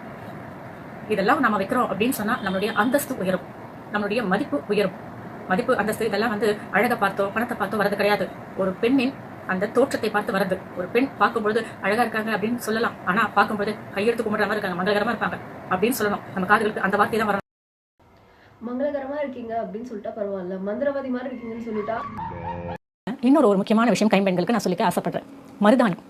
நிறைய பேர் மருதாணி வைக்கணும் அப்படின்ற ஆசை இருக்கும், ஆனா ஹஸ்பண்ட் இல்லையே நம்ம எப்படி வைக்கிறது அப்படின்னு தயங்குவாங்க. மருதாணியை அழகுக்காக வைக்கிறோம் அப்படின்னு நினைக்காதீங்க, ஆரோக்கியத்துக்காக வைக்கிறோம் அப்படின்னு நினைச்சுக்கோங்க. சரிங்களா? அதனால கைம்பெண்கள் இதெல்லாம் யூஸ் பண்ணலாம். ஓகேங்களா? ஆன்டி பர்மிஷன் கொடுத்துட்டாங்க, பட் அதெல்லாம் இல்லை. எதுக்காக வந்துட்டு ஆரோக்கியத்துக்காக வைக்கணும், அழகுக்காகனே வச்சுக்கலாம். நமக்கு ஒரு விஷயம் பிடிச்சிருக்குன்னா அதை நம்ம செய்யலாம். ஐ டோன்ட் நோ, அப்படியெல்லாம் கிடையாது. உங்களுக்கு பிடிச்சிருக்கா, உங்களுக்கு கம்ஃபர்டபுளா இருக்கா, நீங்க எப்படி வேணா வச்சுக்கோங்க. இந்த ரத சப்தமி வழிபட வேண்டிய முக்கியமானவங்க யாருன்னு பாத்தீங்கன்னா கைம்பெண்கள். ஆமாங்க, கைம்பெண்கள் ஏதோ ஒரு தோஷத்தின் காரணமாக, அதாவது தோஷம் அப்படின்னா என்னன்னு ஆன்டி சொல்லுவாங்க. தோஷம் அப்படின்னா குற்றம் அப்படின்னு அர்த்தம். நீ இந்த குற்றத்தை செஞ்சிருக்க, உனக்கு இதுதான் தண்டனை அப்படிங்கறத நமக்கு உணர்த்துவதுதான் இந்த மாதிரியான விஷயங்கள். அவங்களுக்கு கணவர் அப்படின்றது தவறிடுறாங்க, அவங்க கைம்பெண் அப்படின்னு சமூகத்துல நம்ம சொல்றோம். இந்த கைம்பெண் அப்படிங்கிற இந்த முத்திரை அடுத்த பிறவி அப்படின்னு ஒண்ணு இருந்துச்சுன்னா அவங்களுக்கு எப்போதுமே தீர்க்க சுமங்கலி பாக்கியம் கிடைக்கும். இந்த கைம்பெண் அப்படின்ற நிலை வராது அப்படின்றது ஒரு முக்கியமான விஷயம். கைம்பெண்களாக இருக்கிறவங்க இந்த மஞ்சள் பொடியை தலையில வச்சு நாம நீராடலாமா அப்படின்ற ஒரு கேள்வி எழும். கைம்பெண்கள் மஞ்சள் பூசி குளிக்கதான் கூடாதே தவிர இந்த மஞ்சளை நாம பாதத்துல எல்லாம் தேய்க்கும் போது அது கிருமி நாசினியா பயன்படுது. அதனால இந்த மஞ்சளை அவங்க இந்த எருக்கம் இலையை வச்சுட்டு தலையில அந்த எருக்கம் இலையில மஞ்சள் பொடியை வச்சுட்டு நீராடுறது அப்படின்றது அவங்களுக்குரிய அத்தனை தோஷமும், இந்த பிறவியில் அவங்களுக்குரிய அத்தனை தோஷமும் நீங்கி அடுத்த பிறவியில் அவர்கள் எப்போதுமே சுமங்கலியாக தீர்க்க சுமங்கலியாக இருப்பார்கள் அப்படின்றது ஒரு ஐதீகம். அதனால இந்த ரத சப்தமிக்கு நீங்க, அதாவது கைம்பெண்கள் யாராக இருந்தாலும் இந்த ஒரு முறையில நீங்க குளியல் அப்படின்றத செய்யலாம். இந்த ஒரு நாள் மட்டும்தான் நீங்க செய்ய முடியும். அதனால தாராளமா செய்யலாம். இதுல எந்த ஒரு மாற்று கருத்தும் கிடையாது. மஞ்சள் அப்படிங்கிறது நமக்கு தீர்க்க சுமங்கலி பாக்கியத்தை தரக்கூடிய ஒரு விஷயமாக இருந்தாலும், மஞ்சள் அப்படின்றது நாம தீர்க்க சுமங்கலி அப்படின்றத வெளிப்படுத்தும் ஒரு விதமாக இருந்தாலும், இந்த ஒரு வழிபாட்டுக்கு நீங்க தலையில எருக்கம் இலையில மஞ்சளை வச்சு நீங்க நீராடும் போது இந்த ஜென்மத்தில் இந்த பிறவியில் நீங்க செய்த பாவங்கள் விலகி அடுத்த பிறவியில் நீங்க தீர்க்க சுமங்கலியாக எப்பொழுதும் இருப்பீர்கள் அப்படின்றதுக்காக தான் இந்த விரதம். அது என்ன ஆண்டி, அடுத்த ஜென்மம் வரைக்கும் வெயிட் பண்ணணும்? வாட் இஃப் வந்துட்டு ஹஸ்பண்ட் வந்துட்டு ஹி பாஸ்ட் அவே, அந்த பொண்ணு வந்து what if she is ready, after a while she is ready to marry another man, ஓகேவா, what if she finds love? அப்போ வந்துட்டு அவங்க கல்யாணம் பண்ணிக்கிட்டா இந்த ஜென்மத்திலேயே அவங்க திரும்பவும் தீர்க்க சுமங்கலியா இருக்கலாம் இல்லையா? அது என்ன அடுத்த ஜென்மம் வரைக்கும் இந்த பாவத்தெல்லாம் இது பண்ணிட்டு அடுத்த ஜென்மத்துல ஏன் நீங்க விடோரி மேரேஜ் இதுக்கெல்லாம் ரொம்ப அகேன்ஸ்டா? அடுத்தது வந்து அது என்னது, இந்த அந்த குற்றம் தோஷம், ஹஸ்பண்ட் வந்துட்டு ஒருத்தர் வந்துட்டு அப்படி வந்து சாகுறாரு அப்படின்னு சொல்லிட்டா அது எப்படி இந்த பொண்ணோட ஃபால்ட் ஆக முடியும்? Accidents happen, people die. Okay, அது வந்துட்டு நீங்க அதெல்லாம் எடுத்துட்டு போயிட்டு நீங்க அந்த பொண்ணால, அந்த பொண்ணோட தோஷத்தால, அந்த பொண்ணு பண்ண பாவத்தால, வாட் இஸ் தட்? அடுத்தது வந்துட்டு அப்படி பார்த்தா வந்துட்டு கல்யாணம் ஆன அன்னைக்கு இல்லைன்னா ஒரு 2-3 நாள் மாதிரி லைக் ரொம்ப குயிக்காவே வந்துட்டு சம்டைம்ஸ் வந்துட்டு இந்த ஹஸ்பண்ட்ஸ் ஆகுறதாகட்டும் இல்லை ஒய்ஃப்ஸ் ஆகுறதாகட்டும் இந்த மாதிரி எல்லாம் வந்துட்டு சுச்சுவேஷன்ஸ் நடக்குது. What you want them to do? Life long வந்துட்டு அவங்க வந்துட்டு வேற ஒரு பர்சன் வந்து ஃபைண்ட் பண்ணக்கூடாது, வேற லவ் அவங்க ஃபைண்ட் பண்ணக்கூடாது, அந்த மாதிரி அதுதான் அவங்களோட தாட்ஸா? If the girl is ready or if the man is ready, it is their choice. இவ்வளோ ரிக்ரெசிவாக இருக்காதீங்க. கல்லூரி காலம் வரும்போது அந்த பெண்கள் கண்டிப்பாக வகுடு அப்படின்றத பெரும்பாலும் எடுக்கிறது கிடையாது. ஆனால் கண்டிப்பாக எடுத்தே ஆகணும். அதற்கு பிறகு திருமணமான பெண்கள் கண்டிப்பாக தலைவகுடு அப்படின்றது எடுத்தே ஆகணும். நேர்வகுடு எடுக்கிறது மட்டும் அல்லாமல் திருமணமான பெண்கள் ஒவ்வொருவரும் தலைவகுட்டின் நுனியில நாம அந்த குங்குமத்தை வச்சு ஒரு லேசா அழுத்தும் போது அந்த சக்கரம் அப்படின்றது தூண்டப்படும். அதனால திருமணமான பெண்கள் கண்டிப்பாக நேர்வகுடு எடுக்கணும். நேர்வகுடு எடுத்து தலை சீவினால் மட்டுமே அந்த சக்கரம் அப்படின்றது ஓப்பன் ஆகும். ஓப்பன் ஆனாதான் நாம பிரபஞ்சத்தோட கனெக்ஷன்ல இருக்க முடியும். இந்த நேர்வகுடு அப்படின்றது காஞ்சி மகா பெரியவரே பெண்களுக்கு பரிந்துரை செய்த ஒரு விஷயம். நேர்வகுடு அப்படின்றது நம்மளுடைய எண்ணத்தை நேராக செயல்பட வைக்கும், நேராக சிந்திக்க செய்யும். நேர்வகுடு அப்படின்னா வாழ்க்கையே நேராக இருக்கும். கோணல் வகுடு எல்லாத்தையும் கோணலா தான் ஆக்கும். நேர்வகுடு எல்லாத்தையும் நேரா தான் வைக்கும், கோணல் வகுடு வாழ்க்கைய கோணலா தான் ஆக்கும். That was a good one. Okay, இப்போ வந்துட்டு ஆக்சுவலி ஆன்டி வந்துட்டு எவ்வளோ பெரிய விஷயம் சொல்லியிருக்காங்கன்னு சொல்லிட்டா there is a universal wifi இருக்கு, ஓகேவா? பட் ஆனால் இதில் என்ன ஜெண்டர் டிஸ்கிரிமினேஷன் அதெல்லாம் கிடையாது. ஏன் மென் வந்துட்டு யூனிவர்ஸோட கனெக்ட் ஆகக்கூடாது? அதனால நாளிலேருந்து மென் எல்லாரும் என்ன பண்ணுறீங்கன்னு சொல்லிட்டா இந்த இடத்துல இப்படி ஸ்ட்ரெயிட்டாக ஒரு பார்ட்டிஷன் எடுத்து இப்படி போட்டு ஒரு குங்குமத்தை எடுத்து இப்படி வச்சு ஒரு அழுத்திக்கோங்க. பட் அகேன் குங்குமம் இல்லைனாலும் டோன்ட் வரி, ஜஸ்ட் வந்து இப்படி கை வச்சு அழுத்தினா என் அழுத்த ஓப்பன் ஆகாதா? Let's just but I'm keep trying. என்னன்னா யூனிவர்சல் வைஃபை வந்து கனெக்ட் ஆக மாட்டேங்குது. மேபி ஆன்டி போட்ட வீடியோனால ஹியூஜ் டிராஃபிக் நினைக்கிறேன். we will try again later. நாம ஏற்கனவே தலைமுடியை வந்து விரிச்சு போடக்கூடாது அப்படின்னு பல பதிவுகளில் பார்த்துருக்கோம். இந்த தலைமுடி நகம் இது இரண்டுமே பிடிவாதத்தினுடைய அடையாளம். இதை வந்து நாம கட்டுப்பாட்டிலேயே வச்சுக்கணும் அப்படின்னு பகவத்கீதையில சொல்லுவாங்க. இது வந்து ஆகாத விஷயங்கள் அப்படின்னு பகவத்கீதையில சொல்லப்பட்டிருக்கு. இந்த நகம் வளர்க்குறது, தலைமுடியை வந்து பின்னல் போடாமல் தலைவிரி கோலமாக இருக்கிறது, இது இரண்டுமே ரொம்ப தவறான ஒரு விஷயம் அப்படின்னு சொல்றது உண்டு. அதே மாதிரி இந்த தலைவிரி கோலம் அப்படின்றது துன்பத்தினுடைய அடையாளம், துக்கத்தினுடைய அடையாளம் கூட இந்த தலைவிரி கோலம் அப்படின்றது. பகவத்கீதையில என்னென்னவோ சொன்னாங்க, ஆனால் ஆன்டி கரெக்டாக நமக்காக இதெல்லாம் நோட் பண்ணி எடுத்துட்டு வந்து சொல்லியிருக்காங்க. நோட்டிட்டோம். பெண்கள் இப்படிதான் இருக்கணும் அப்படின்னா அப்படிதான் இருக்கணும். பெண்களுக்கு நகம் அப்படின்றது நீளமா இருக்கக்கூடாது, தலையில எண்ணெய் வைக்காம இருக்கக்கூடாது, அதே மாதிரி முகத்துக்கு பொட்டு இல்லாம இருக்கக்கூடாது. ஆகமத்துல பொண்ணுங்க இருக்கவே கூடாது. ஆன்டி வந்துட்டு ஒரு தானோஸ்க்கு கிடைச்ச மாதிரி இன்ஃபினிட்டி ஸ்டோன்ஸ் மட்டும் ஆன்டி கிடைச்சதுன்னா ஒரே சொடக்கு தான். இந்த காலத்து பெண் குழந்தைகள் பெரும்பாலும் பின்னல் அப்படின்றதே போடுறதே கிடையாதுங்க. லூஸ் ஹேர் அப்படி இல்லைன்னா ஃப்ரீ ஹேர், இதுதான் வந்து ஃபேஷன். ஆனா கண்டிப்பா பின்னல் போடணும். அதனால இந்த தலை விரிச்சு போடுறது அப்படின்றது ரொம்ப ரொம்ப தப்பான ஒரு விஷயங்க. தலைவிரி கோலம் அப்படின்றது அமங்கலமானது. இந்த ஒரு காரணத்துக்காக தான் நாம, அதாவது பெண் பிள்ளைகள் பள்ளிக்கூட காலங்களில் 2 பின்னல் போட்டு மடிச்சு கட்டணும், ரிப்பன்லாம் வச்சு மடிச்சு கட்டணும். எதுக்காக? பள்ளிக்கூடத்துல கண்டிப்பாக காலையில பிரேயர் வைப்பாங்க, அது சம்பந்தமா நம்மளுடைய தியானங்கள் நடைபெறும். அந்த தியானங்கள் மூலமாக நமக்கு ஆத்மசக்தி, ஜீவசக்தி அதிகரிக்கும் உடல்ல. அந்த ஜீவசக்தியும் ஆத்மசக்தியும் தலைமுடி நுனி வழியாக போகக்கூடாது அப்படின்றதுக்காக தான் பழங்காலத்துல முடி வந்து ரிப்பன் போட்டு கட்டி வச்சிருந்தாங்க, குஞ்சம் வச்சாங்க. பெண் பிள்ளைகள் பள்ளிக்கூட போகும்போது ரிப்பன் வச்சு கட்டி மடிச்சு கட்டிட்டு போனாங்க. இதுக்கு காரணம் இதுதான். நம்மளுடைய ஜீவசக்தி, ஆத்மசக்தி, நம்மளுடைய நல்ல சக்திகள் முடியின் நுனி வழியாக வெளியேறக்கூடாது. அதே போல முடியின் தலைமுடியின் நுனி வழியாக நல்ல சக்திகளும் ஏறும், தீய சக்திகளும் ஏறும். நல்ல சக்தி ஏறினா பரவாயில்ல, தீய சக்தி ஏறிச்சுன்னா இந்த காரணம் தான். தீய சக்தி உடல்ல சேரும்போது நிறைய பேர் பார்த்திருப்பீங்க, இந்த பேய் பிடிச்சவங்க அப்படின்னு சொல்லுவாங்க. அவங்களுக்குலாம் வந்து முடியை எடுத்து தான் வந்து ஆணி அடிப்பாங்க மரத்துல. அது என்ன முடி நுனியா இல்ல எலிவேட்டரா ஆன்டி ஏறிக்கிட்டு போறதுக்கு? தன்னை முன்னிறுத்தும் பெண்ணை காட்டிலும் தன் குலத்தை முன்னிறுத்தும் பெண்ணே உயர்வானவள். குலம்னா பின்னல் தான் வந்து நம்ம முன்னாடி போடக்கூடாது, நாமளும் போடக்கூடாது. திருமணம் ஆகாத கன்னி பெண்களும் பின்னல் முன்னாடி போடக்கூடாது.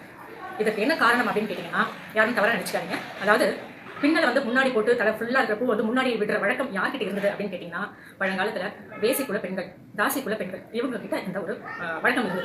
அவங்க மற்ற ஆண்களை கவர்வதற்காக அந்த மாதிரி பின்னலை முன்னாடி போடுறது, தலையில இருக்க பூ வந்து முன்னாடி கொண்டு விட்டுக்கிறது, இது வந்து ஒரு வழக்கத்துல வச்சிருந்தாங்க. இந்த ஒரு காரணம் தான் வந்து பெண்கள் வந்து பின்னலை வந்து முன்னாடி போடக்கூடாது அப்படின்னு சொல்றதுக்கான ஒரு காரணமும் கூட. இப்போ கூட ஸ்கூல்ல நிறைய டீச்சர்ஸ் வந்து பின்னலை வந்து முன்னாடி போடுறதுக்கு அலோவ் பண்ணவே மாட்டாங்க. இது வந்து நிறைய ஸ்டூடெண்ட்ஸ்க்கு புரியது கிடையாது. அம்மாங்க தான் வந்து இதை சொல்லணும், இனிமே சொல்லிடுங்க, பின்னலை வந்து முன்னாடி போடுறதுக்கு அலோவ் பண்ணாதீங்க.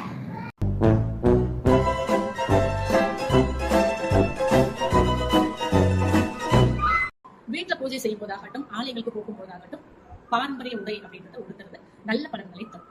அந்த வகையில ஆண்கள் அப்படின்னும் போது கோவில் சின்னதோ பெருசோ நீங்க சட்டை இல்லாம துண்டை வந்து இடுப்புல கட்டிட்டு பவ்யமா போய் சுவாமி முன்னாடி நிக்கணும் அப்படிங்கிறது தான் நம்முடைய கலாச்சாரம். பெண்கள் அப்படின்னும் போது புடவை அப்படிங்கிறது உடுத்துறது ரொம்ப நல்லது.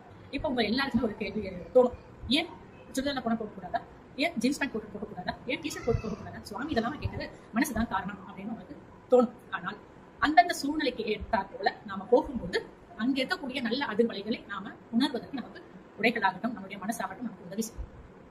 சரிங்களா? முக்கியமா இந்த ஒரு கேள்வி மனசுல எழுதி பாருங்க, ஐடி கம்பெனி போய் யாராவது வேஷ்டி கட்டிட்டு போவாங்களா, ஐடி கம்பெனி போய் யாராவது லுங்கி கட்டிட்டு போவாங்களா, இப்படி நாம கேள்வி எழுதுறோம். அதே கேள்வி கோவில் போய் ஜீன்ஸ் போட்டு போலாமா, கோவில் போய் சுடிதார் போட்டு போலாமா, எழுதி பாருங்க. ஆண்டி, வேஷ்டி லுங்கி எல்லாம் நான் வந்துட்டு வெளியும் பொண்ணுங்க கட்டி பெருசா பார்த்தது இல்லை ஆண்டி. ஐடி கம்பெனிக்கு மட்டும் எப்படி கட்டு போவாங்க? ஐ திங்க் நீங்க வந்து ஆக்சுவலி வந்து ஆண்டி வந்துட்டு புடவை கட்டிட்டு போவாங்களா ஐடி கம்பெனிக்கு அப்படின்னு வந்து கேட்டிருக்கணும். பட் அவங்க கேட்கல. அப்படிதான் கேட்டிருக்கணும்னு சொல்லிட்டா புடவைலாம் கட்டிட்டு போறாங்க ஆண்டி ஐடி கம்பெனிக்கு. அண்ட் எஸ், இந்த போட்டோல பாத்தீங்கன்னு சொல்லிட்டா ஆன்டியோட எல்டர் டாட்டர் அவங்களும் அவங்களோட ஹஸ்பண்டும் கோவிலுக்கு போயிருக்காங்க. அதுல பாத்தீங்கன்னா அந்த அண்ணா இருக்காரு இல்லையா, அவர் வந்து துண்டு தான் சுத்தி இருக்காரு. அந்த பெரியக்கா இருக்காங்க இல்லையா, அவங்க வந்துட்டு சாரி தான் கட்டியிருக்காங்க. உங்க கண்ணுக்கு அது வேற மாதிரி தெரிஞ்சிச்சுன்னா தோஷம். வாசனை இல்லாத மலர்கள், நாக்கு இல்லாத மலர்கள், மருத்துவ குணம் இல்லாத மலர்கள், இதையெல்லாம் நாம கடவுளுக்கு சாத்தினாலும் சரி, நாம சூடிக்கொண்டாலும் சரி, அதன் கர்மவினை என்ன அப்படின்னு பார்த்தோம்னா, நமக்கு வாழ்க்கை அப்படின்றது வாசமுடையதாக இருக்காது. வாழ்க்கை நல்லா இருக்கு, சந்தோஷமா இருக்கேன் அப்படிங்கிற மாதிரி இருக்காது. ஏதாவது துன்பம் வந்துட்டு தான் இருக்கும். எல்லாருக்குமே துன்பம் இருக்க தான் செய்யுது. ஆனாலும் தினம் தினம் தினம் தினம் வேதனைப்படக்கூடிய அளவுக்கு துன்பங்கள் இந்த வாசனை இல்லாத மலர்களை சூடிக்கொள்வதன் மூலம் வரும்.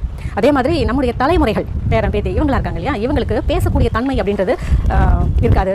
இந்த திக்குவாய் அப்படின்னு சொல்லக்கூடிய அந்த ஒரு குறைபாடு, ஊமை, இப்படிலாம் பிறக்கக்கூடிய ஒரு வாய்ப்பு இருக்கு.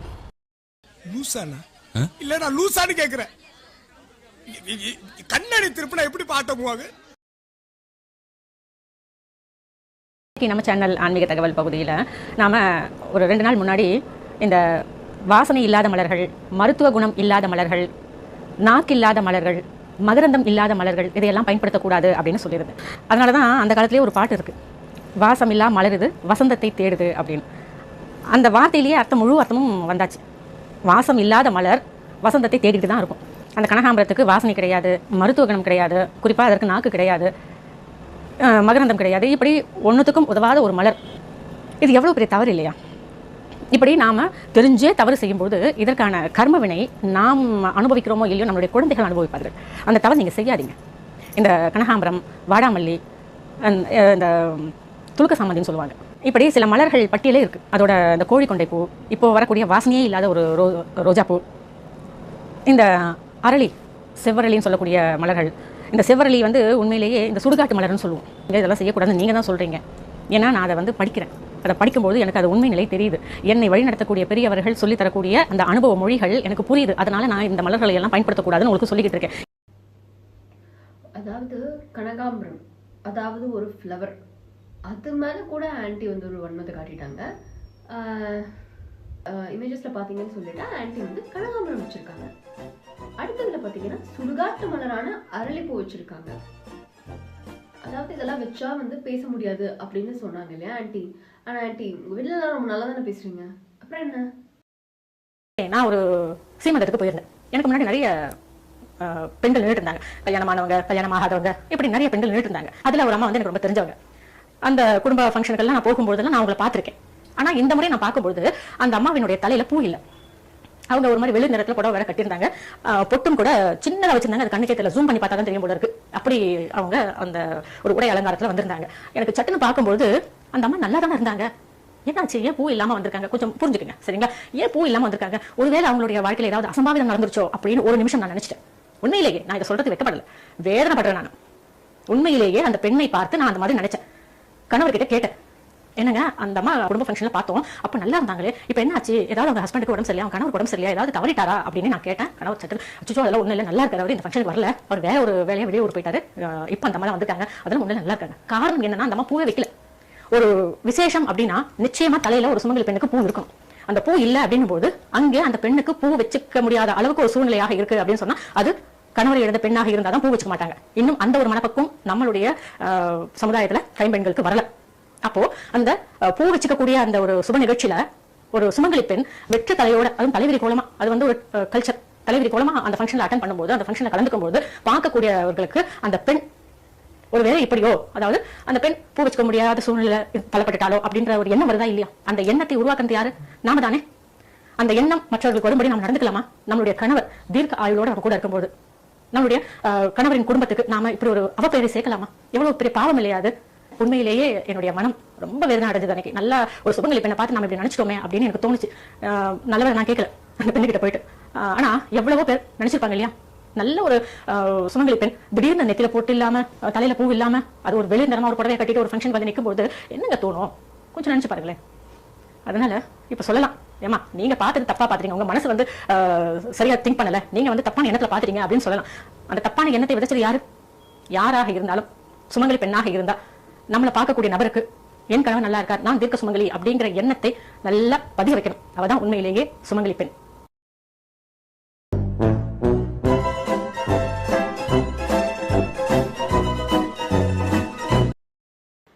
Just 1 minute, give me 1 minute, okay?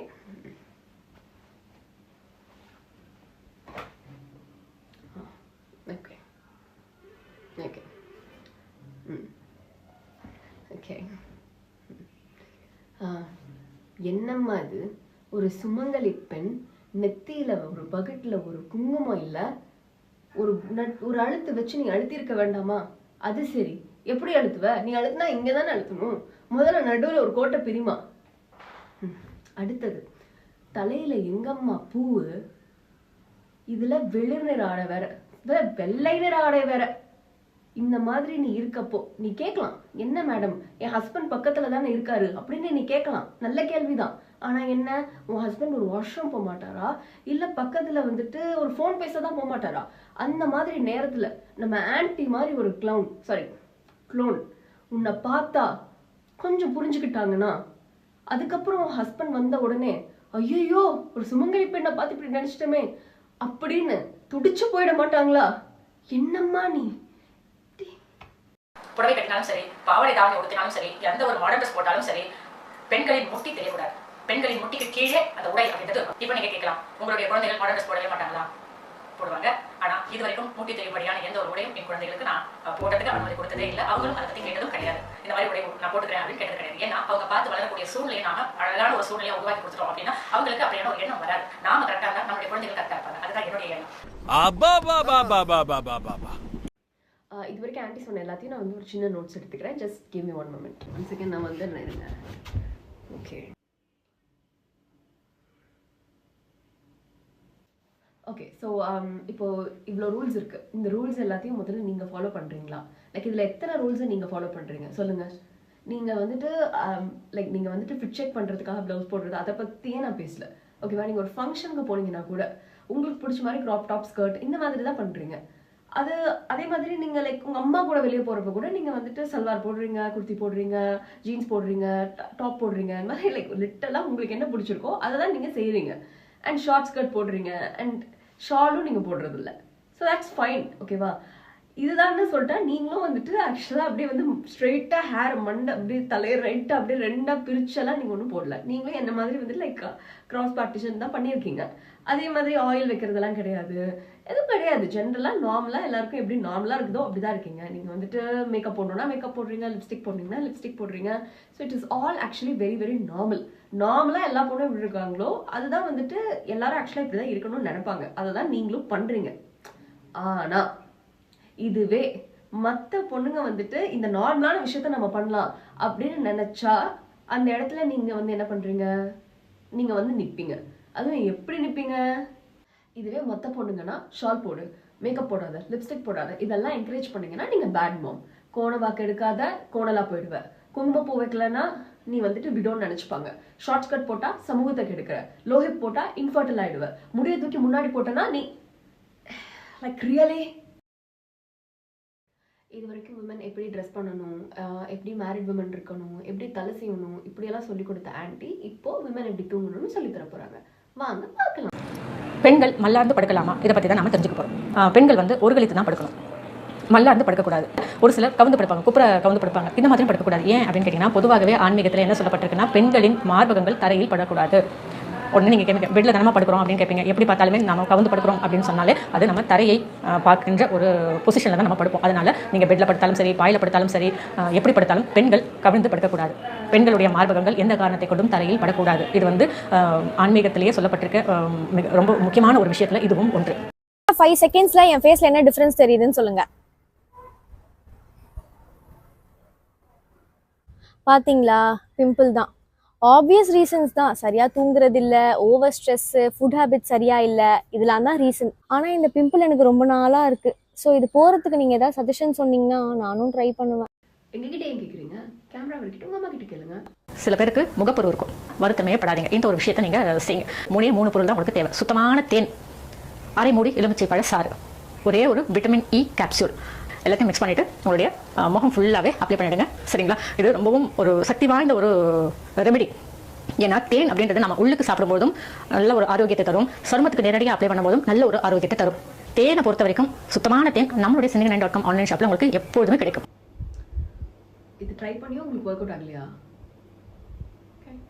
Not just acne, Auntie has an awesome beauty secret for skin brightening and rejuvenating that can be used both inside and out. நம்ம முகத்துல ஒரு தெய்வீக கலை, லட்சுமி கடாட்சம் வரதுக்கு இப்படி சகலத்துக்கும் நாம பயன்படுத்தக்கூடிய ஒரு விஷயம் கோமியம். சும்மா தூக்கம் வருது, கொட்டாவியா வருது, என்னால சமாளிக்கவே முடியல, கண்ணை திறக்கவே முடியல, அப்படி இருக்கு, கண்ணெல்லாம் இருட்டிட்டு வருது அப்படின்னு கோமியத்தை சொல்லி சொல்லி முகத்தில் அடிச்சோம்னா அந்த நெகட்டிவ் வைப்ரேஷன் காணாமல் போகும். அதனாலதான் கோமியம் பயன்படுத்த முடியாத வீடுகள் எல்லாம் இந்த பஞ்சகவி விளக்க பயன்படுத்துங்க அப்படின்னு நம்ம சொல்றோம். இந்த பஞ்சகவி விளக்கு நம்மளுடைய ஆன்லைன் ஷாப்லேயே பதிவேற்றம் பண்ணியிருக்கேன். கோமியம் கூட நான் பதிவேற்றம் பண்ணணும் அப்படின்னு நினைக்கிறேன். ஆனா அது உரிய முறையில அந்த கோமியத்துக்கே உரிய நறுமணம் குறையாம அந்த தருணம் அப்படின்றதுக்காக தான் கொஞ்சம் காலதாமதம் ஆகிட்டு இருக்கு. ஒரு சீக்கிரம் நான் கோமியம் கூட நான் உங்களுக்கு தரேன். சரிங்களா? சரி, நீங்க வேணா அந்த கோமியத்தை பிடிச்சி பாருங்க. அந்த கோமியத்துல ஒரு புழு பூச்சி கூட வராது. நான் அந்த மாதிரி ஒரு 6 மாசம் வச்சிருந்த ஒரு கோமியத்தை மறந்துட்டேன். அது ஒரு இடத்துல பத்திரமா இருக்கும் வச்சு எடுத்து மறந்துட்டேன். அதுக்கு பிறகு அதை எடுத்து பார்க்கும்போது அதுக்கு நல்ல ஒரு வாடை அப்படின்றது ஒரு திடமான வாடையாக இருந்தது. ஆனா அது ஒரு புழு பூச்சி கிடையாது, ஒரு வண்டு புழு எதுவுமே இல்லை. அவ்வளவு சுத்தமா இருந்த கோமியம். இந்த மாதிரி நமக்கு கோமியம் கிடைக்கக்கூடிய இடங்கள்ல நம்ம கோமியத்தை வாங்கி நாம சில வாரங்களோ ஓரிரு மாதங்களோ அந்த ஒரே கோமியத்தை நம்ம பயன்படுத்தலாம். தவறு கிடையாது. காலை வாழை 2 வேளையும் நீங்க கோமியம் கலந்த தண்ணியில குளிக்கலாம். கோமியம் கலந்த தண்ணியில குளிக்கலாம். ஒன்றும் தப்பு கிடையாது. கோமியம் குடிக்கிறாங்க, ஒன்றும் தப்பே கிடையாது. அத்தனை சத்துக்கள் நிறைந்த கோமியம். இன்னைக்கு ஒரு ஆஃப் சாப்பிடுங்க, சந்தோஷமா தூங்கிருங்க, காலைல எழுப்ப வேண்டிய தேவை இருக்காது. நன்றி டாக்டர். நீங்க மாதவிடாய் பாத்தீங்க அப்படின்னா உடனே குளிக்கணும். அது பகலாக இருந்தாலும் சரி, இரவாக இருந்தாலும் சரி. இப்போ ஒரு சிலர் கேட்குறீங்க, நான் காலையில குளிச்சுட்டு ஆஃபீஸ்க்கு எல்லாம் ரெடியானேன், கொஞ்ச நேரத்தில் மாதவிடாய் ஆயிடுச்சு, பரவாயில்ல தானே மேடம், இப்பதான் குளிச்சேன். தப்பு, குளிக்கணும். நீங்க குளிச்சிட்ட பிறகு மாதவிடாய் வந்தது அப்படின்னாலும் மறுபடியும் குளிக்கணும், அதுதான் முறை. அதுக்கு பிறகு 2வது நாள் கண்டிப்பாக தலைக்கு குளிக்கணும். 3வது நாள் கண்டிப்பாக எண்ணெய் வைத்து ஒரே ஒரு சொட்டு நல்லெண்ணெய் வச்சுட்டு தலைக்கு குளிக்கணும். இதுதான் ப்ரொசீஜர். கண்டிப்பாக மாதவிடாய் நாள்ல ஆரம்பம் முதல் நாள் பார்க்கும்போதும் எந்த நேரத்துக்கு பார்த்தாலும் தலைக்கு குளிக்கணும். அதுதான் வந்து நம்மளுடைய முன்னோர்கள் நமக்கு சொல்லி வச்ச நியதி. எது எப்படி இருந்தாலுமே மாதவிடாய் அப்படின்றது அந்த 3 நாட்கள் தனியாக படுக்கணும் அப்படின்றது மிகப்பெரிய நியதி. பதிவை தரத்துக்கு முன்னாடி நான் யோசிச்சேன், இந்த பதிவு நம்ம எப்படி தரலாமா வேணாமா அப்படின்னு யோசனை பண்ணேன். ஆனா நல்லதை சொல்றதுக்கு எதுக்கு தயங்கணும்? ஏன்னா தெரியாமல் செய்கின்ற தவறுகள் தான் நம்மளுடைய வாழ்க்கையை புரட்டி போட்டுறது. கரெக்ட் தான், ரொம்ப கரெக்ட் தான். ஆன்ட்டியோட ப்ரொசீஜர் படி பார்த்தீங்கன்னா நீங்கள் வந்து ஒரு இம்பார்ட்டண்ட்டான இன்டர்வியூக்கு வெயிட் பண்ணிக்கிட்டு இருக்கீங்க. ஒரு 15 minutes இருக்குது. You got your periods. அப்படியே போய் எல்லாம் அட்டன் பண்ணிடக்கூடாது. நேராக வீட்டுக்கு போய் குளிக்கணும், இல்லைன்னா தப்பு, குளிக்கணும். இன்னொரு சுச்சுவேஷன் சொல்கிறேன். இப்போ நீங்கள் வந்துட்டு நீட் எக்ஸாமுக்கு வெயிட் பண்ணிக்கிட்டு இருக்கீங்க, ஓகேவா? அகைன் ஒரு 15 minutes டைம் இருக்குது. Now you got your periods. அப்படியெல்லாம் போய் எக்ஸாம் எழுதிடக்கூடாது. நேராக வீட்டுக்கு போய் குளிச்சுட்டு நீட்டாக வந்து நீட் எக்ஸாம் எழுதணும். என்ன, அடுத்த வருஷம் எழுதணும். அப்போ அடுத்த வருஷம் இப்படி ஆயிடுச்சுன்னா என்னன்னு கேட்குறீங்களா? அதுக்கு அடுத்த வருஷம் எழுதலாம். நமக்கு வரக்கூடாதது என்ன? தோஷம். வீட்டில் உங்களுடைய பெண் குழந்தைகள் மாதவிடாய் அப்படின்னா விளக்கேற்றலாமா அப்படின்னு கேட்டிருக்கீங்க. தாராளமாக ஏற்றலாம். எப்போ அப்படின்னு பார்த்தீங்கன்னா, உங்களுடைய குழந்தைகள் காலையில் கல்லூரிக்கோ அல்லது ஸ்கூலுக்கோ போகிறாங்க, வேலைக்கு போகிறாங்க அப்படின்னா அவங்க அனுப்பிய பிறகு உங்களுடைய வீட்டை சுத்தம் செய்த பிறகு நீங்கள் இந்த விளக்கு அப்படின்றத ஏற்றலாம். அதே போல் வீட்டில் மாதவிடாய் சந்திக்கின்ற பெண் குழந்தைகள் இருக்காங்கன்னா அவங்க கிட்ட சொல்லிடுங்க, அம்மா விளக்கு ஏற்றிட்டு அந்த சைடு போகாத அப்படின்னு சொல்லிட்டு அந்த விளக்கு பக்கத்தில் இருக்க எந்த ஒரு பொருளுமே அவங்க தொட மாட்டாங்க. மாதவிடாய் சந்திக்கின்ற பெண் குழந்தைகள் ஒரு வேலை பண்டிகை அந்த மாதிரியான நாட்களில் மாதவிடாய் வந்துருச்சு அப்படின்னா, ஐயோ நான் பூஜை பண்ணலாமா, என் குழந்தை தலை கொடுத்துட்டா நான் பூஜை பண்ணல அப்படின்னு வருத்தப்படாதீங்க. அதாவது உங்க குழந்தைக்கு மாதவிடாய் வந்துருச்சுன்னா அந்த குழந்தைய ஓரமாக உட்கார வைங்க, பூஜை எல்லாம் முடிகிற வரைக்கும் வீட்டுக்குள்ள சேர்த்துக்காதீங்க.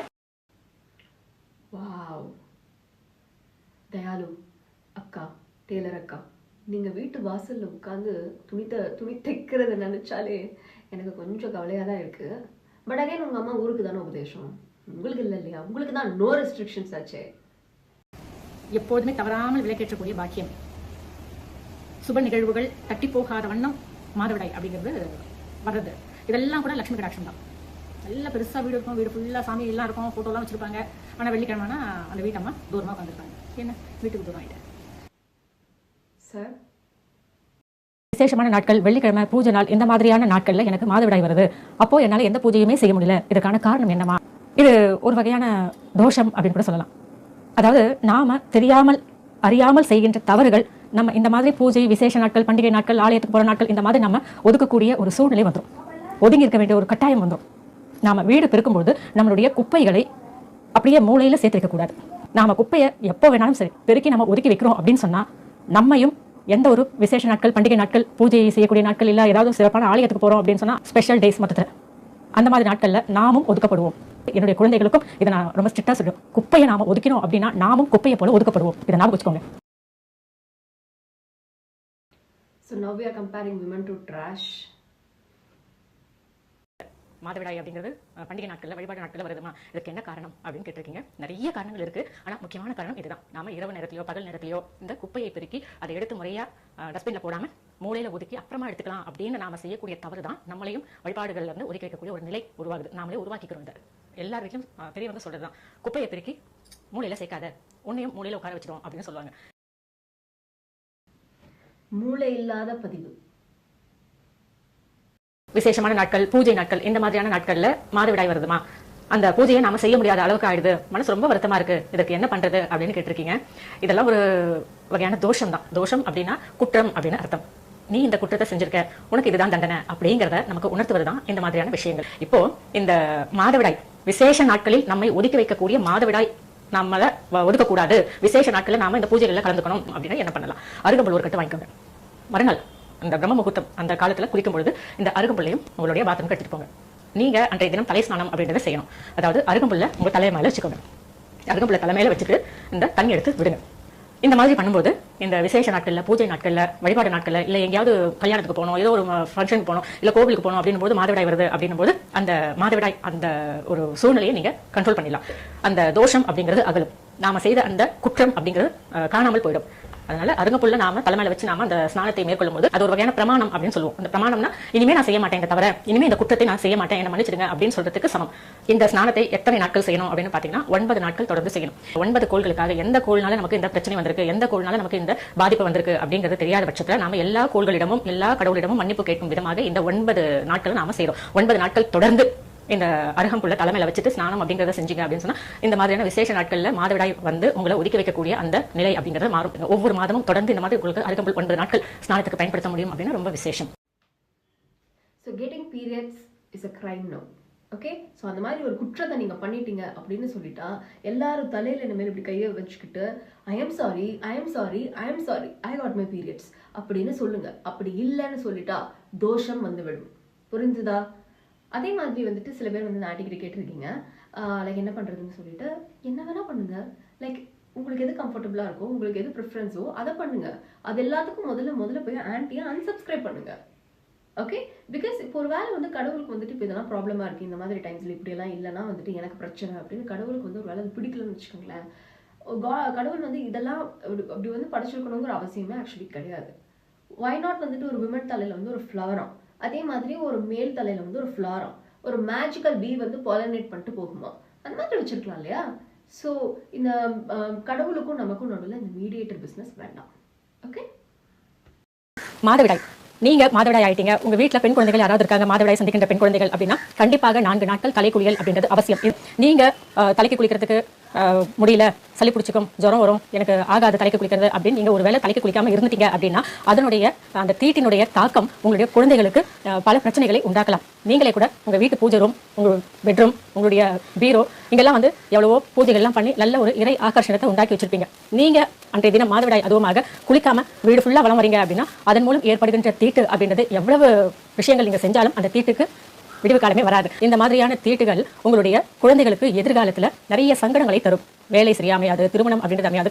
இந்த தீட்டுகள் காலப்போக்கில் தோஷங்களாக உங்களுடைய சந்ததியினருக்கே பாதிப்பை தரும் அப்படின்றது ஆன்மீக உண்மை. சரிங்களா? அதனால தான் நம்மளுடைய முன்னோர்கள் சாஸ்திரங்கள் அப்படின்ற ஒரு விஷயத்தை ஏற்படுத்தி இது இப்படி இருக்கணும், இந்த மாதிரி நம்ம நடந்துக்கணும் அப்படின்னு பெரிய ஒரு வரைமுறையை நமக்காக சொல்லியிருக்காங்க. அதனால உங்களுடைய குழந்தையின் எதிர்காலத்தை மனசுல வச்சு நாம எப்படி சுத்தமா நடந்துக்கணும் அப்படின்றத நீங்க செஞ்சாதான் உங்களை பார்த்து உங்களுடைய குழந்தைகள் நாளை அதே விஷயத்தை செய்வாங்க. நீங்க உங்க குழந்தைகளுக்கு ரோல் மாடல் அப்படின்றத நினைப்பு வச்சுக்கோங்க. ஏன்னா நீங்க சரியா நடந்துக்கிட்டாதான் உங்களுடைய குழந்தைகளை நாளை நீங்க சரியா வழி நடத்த முடியும். நீங்களே சரியில்லை அப்படின்னா உங்களுடைய குழந்தைகளுக்கு நீங்க ஒரு துளி கூட சொல்லிக் கொடுக்க முடியாத நல்ல விஷயங்கள். சரிங்களா? பெரியவர்கள் ஒன்றும் முட்டாள்கள் கிடையாதுங்க. It's ugly, it's absurd and என்ன தீட்டு. லைக் ஆண்டி நீங்களும் ஒரு விமன், ஓகே? உங்களுக்கு 2 டாட்டர்ஸ் இருக்காங்க, அவங்களும் விமன், ஓகே? நீங்கள் 3 பேரும் சேர்ந்து இந்த ஸ்கிரிப்டை கொண்டு வரப்போ, லைக் இந்த கான்டென்ட்டை கிரியேட் பண்ணலாம் அப்படின்னு நீங்கள் டிசைட் பண்ணுறப்போ what was the thought process? I just want to know what was the thought process. எதிர் வீட்டில் ஒரு அம்மா மாதவிடாய் தீட்டோட எங்கள் வீட்டுக்கு வந்துட்டாங்க. நான் அந்த நேரத்துக்கு அவங்களுக்கு எதுவுமே சொல்ல முடியாது இல்லையா? ஆனால் எங்கள் வீட்டை நான் எப்படி மறுபடியும் ரெஃப்ரெஷ் பண்ணுறது அப்படின்னு கேட்டிருந்தீங்க. அதாவது நம்ம வீடு எப்படி நமக்கு கோவிலோ அதே மாதிரி தான் அடுத்தவங்க வீடு அவங்களுக்கு கோவில். அதை வந்து அசுத்தம் பண்ணக்கூடாது அப்படின்ற அடிப்படையான விஷயம் நாம் தெரிஞ்சுக்கிட்டோம் அப்படின்னாலே நாம் எந்த ஒரு வீட்டுக்கும் சுத்தமாக இல்லாத போது, அதாவது நாம் சுத்தமாக இல்லாத போது எந்த வீட்டுக்கும் நாம் போக மாட்டோம். இதெல்லாம் வந்து தனி மனித ஒழுக்கம் அப்படின்னு சொல்லக்கூடிய விஷயங்கள். நம்ம வீட்டுக்கு யாராவது தீட்டோட வந்துட்டாங்க அப்படின்னா நம்மளால எப்படி அதை ஏற்றுக்க முடியாதோ அதே மாதிரி தான் நாம சுத்தம் இல்லாத போது அடுத்த வீட்டுக்கு போகும்பொழுதும் அவங்களும் நம்மளை இப்படி தான் நினைப்பாங்க. ஒருவேளை உங்கள் வீட்டுக்கு யாராவது இந்த மாதிரியான தீட்டுகளோட வந்துட்டாங்க, நான் என்ன பண்ணணும் அப்படின்னு கேட்குறீங்க இல்லையா?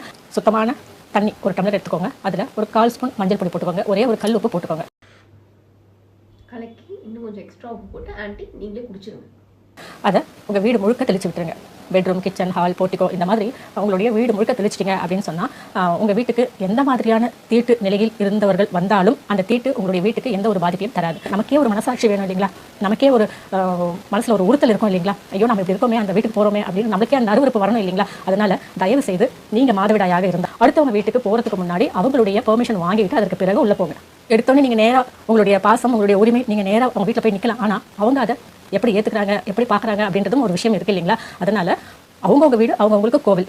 நாம் எப்படி கோவிலுக்கு உள்ளே போகிறதுக்கு ஒரு சில தகுதிகள் நமக்கு வேணுமோ அதே மாதிரி அடுத்தவங்க வீட்டுக்குள்ளே போகிறதுக்கும் இந்த தகுதிகள் எல்லாம் நம்மக்கிட்ட இருக்கணும்.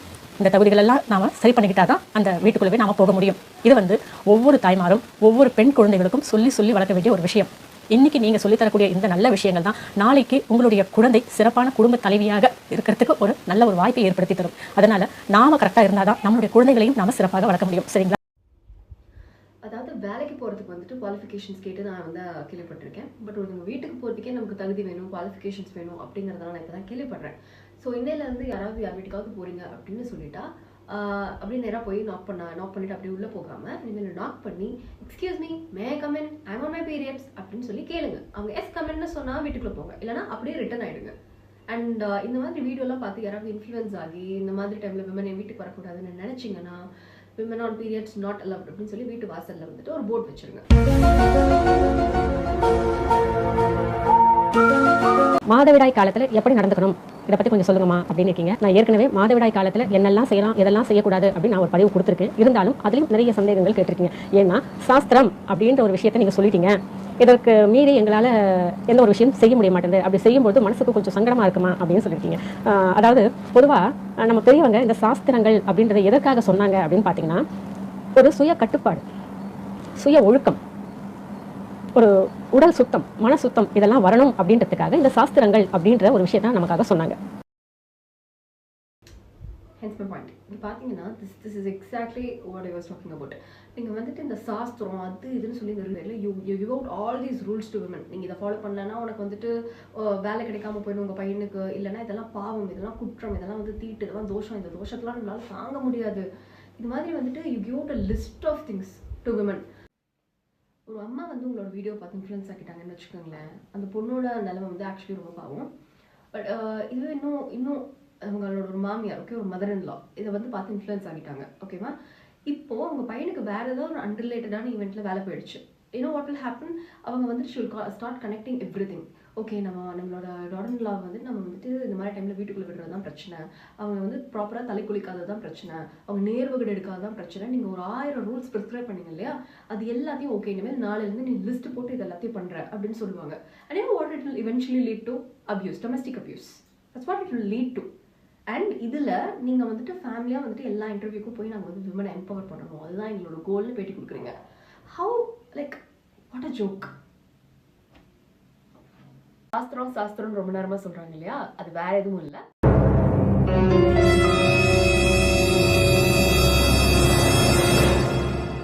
இல்லத்தரசி காலையில கண் விழித்து பிரம்ம முகூர்த்தத்துல எழுந்துட்டு தலைஸ்நானம் பண்ணிட்டு வீடு வாசல் இதெல்லாம் மொழிகிட்டு மங்களகரமா செஞ்சுட்டு அதற்கு பிறகு கணவரை எழுப்பணும். இல்லத்தரசியால் மனைவியால் கணவர் எழுப்பப்பட்டு அதற்கு பிறகு எழுந்துக்கக்கூடிய கணவர்களுக்கு தீர்க்க ஆயுள் அப்படின்றது இருக்கும். வந்துட்டு லைக் நீங்கள் கேட்கலாம், ஏன் ஹஸ்பண்ட் எழுந்து வந்து ஒய்ஃபை எழுப்பக்கூடாதா, ஒய்ஃப் வந்துட்டு நீண்ட ஆயுளோடு இருக்கக்கூடாதா அப்படின்னு நீங்கள் கேட்கலாம். நல்ல கேள்வி தான், கேட்கணும். ஆனால் உலகமே ஸ்தம்பிச்சு போகிற மாதிரி ஆன்டி ஒரு பதில் சொல்லுவாங்க பாருங்க.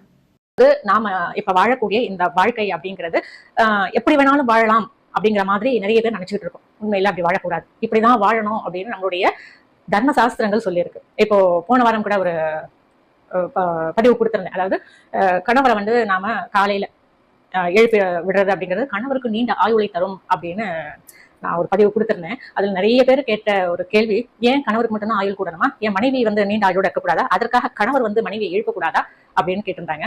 உண்மையிலேயே இதை வந்து ரொம்ப புத்திசாலித்தனமான கேள்வி அப்படின்னு நினைச்சிட்டு கேட்டிருக்காங்க. அவங்களுடைய அறியாமை அப்படிங்கிறது தான் எனக்கு தெரியுது. ஏன்னா இது மாதிரியான விதண்டாவாதம் கேள்விகள் கேட்கறதன் மூலம் நான் ரொம்ப புத்திசாலி அப்படின்னு நினைச்சிட்டு இருக்கேன். உண்மை அப்படி கிடையாது. ஏன்னா கணவர் வந்து, அதாவது குறிப்பா ஆண்கள் வந்து வெளியில போயிட்டு வேலை செய்யக்கூடியவர்கள், பெண் வீட்டுல இருந்து வேலை செய்யக்கூடியவள். பெண்ணினுடைய உடல் அமைப்பு அதுதான், பெண்ணினுடைய மன தைரியம் அது அப்படிங்கிற மாதிரி அந்த காலத்துல சொல்லப்பட்டது. இப்ப இது கலிகாலம் அப்படின்றதுனால ஆண்களுக்கு இணையாக பெண்கள் நாங்களாம் இருக்கோம் அப்படிங்கறது நிறைய பேர் சொன்னாலும் ஆண் தான், பெண் தான்.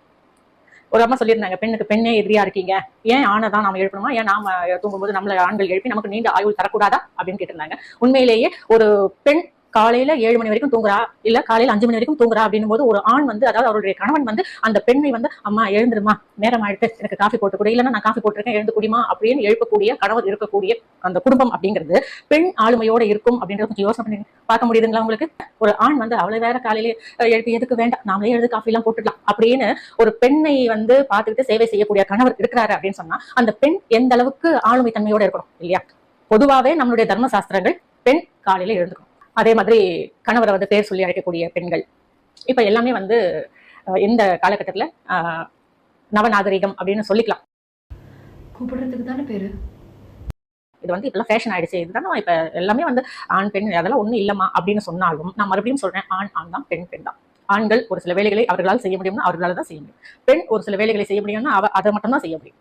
சரிங்களா? அதனால இந்த மாதிரி ஏன் அவங்க தான் செய்யணுமா, ஏன் நாம தான் செய்யணுமா, ஏன் நமக்காக அவங்க செய்ய மாட்டாங்களா அப்படிங்கறதெல்லாம் வந்து ஒரு புரட்சி ஏற்படுத்துற, இந்த சம உரிமை பேசுற அப்படின்னு பேசுறதுக்கு ஒரு கும்பல் இருந்தாலும் நம்மளுடைய தர்மசாஸ்திரப்படி நாம நம்மளுடைய வாழ்க்கையை வாழும்போது அது ஒரு விதமான மன நிம்மதி வாழ்க்கையில நமக்கு கண்டிப்பாக கிடைக்கும். ஆண்கள் வந்து வெளியில போய் வேலை செஞ்சுட்டு வந்து களைப்பா தூங்குவாங்க.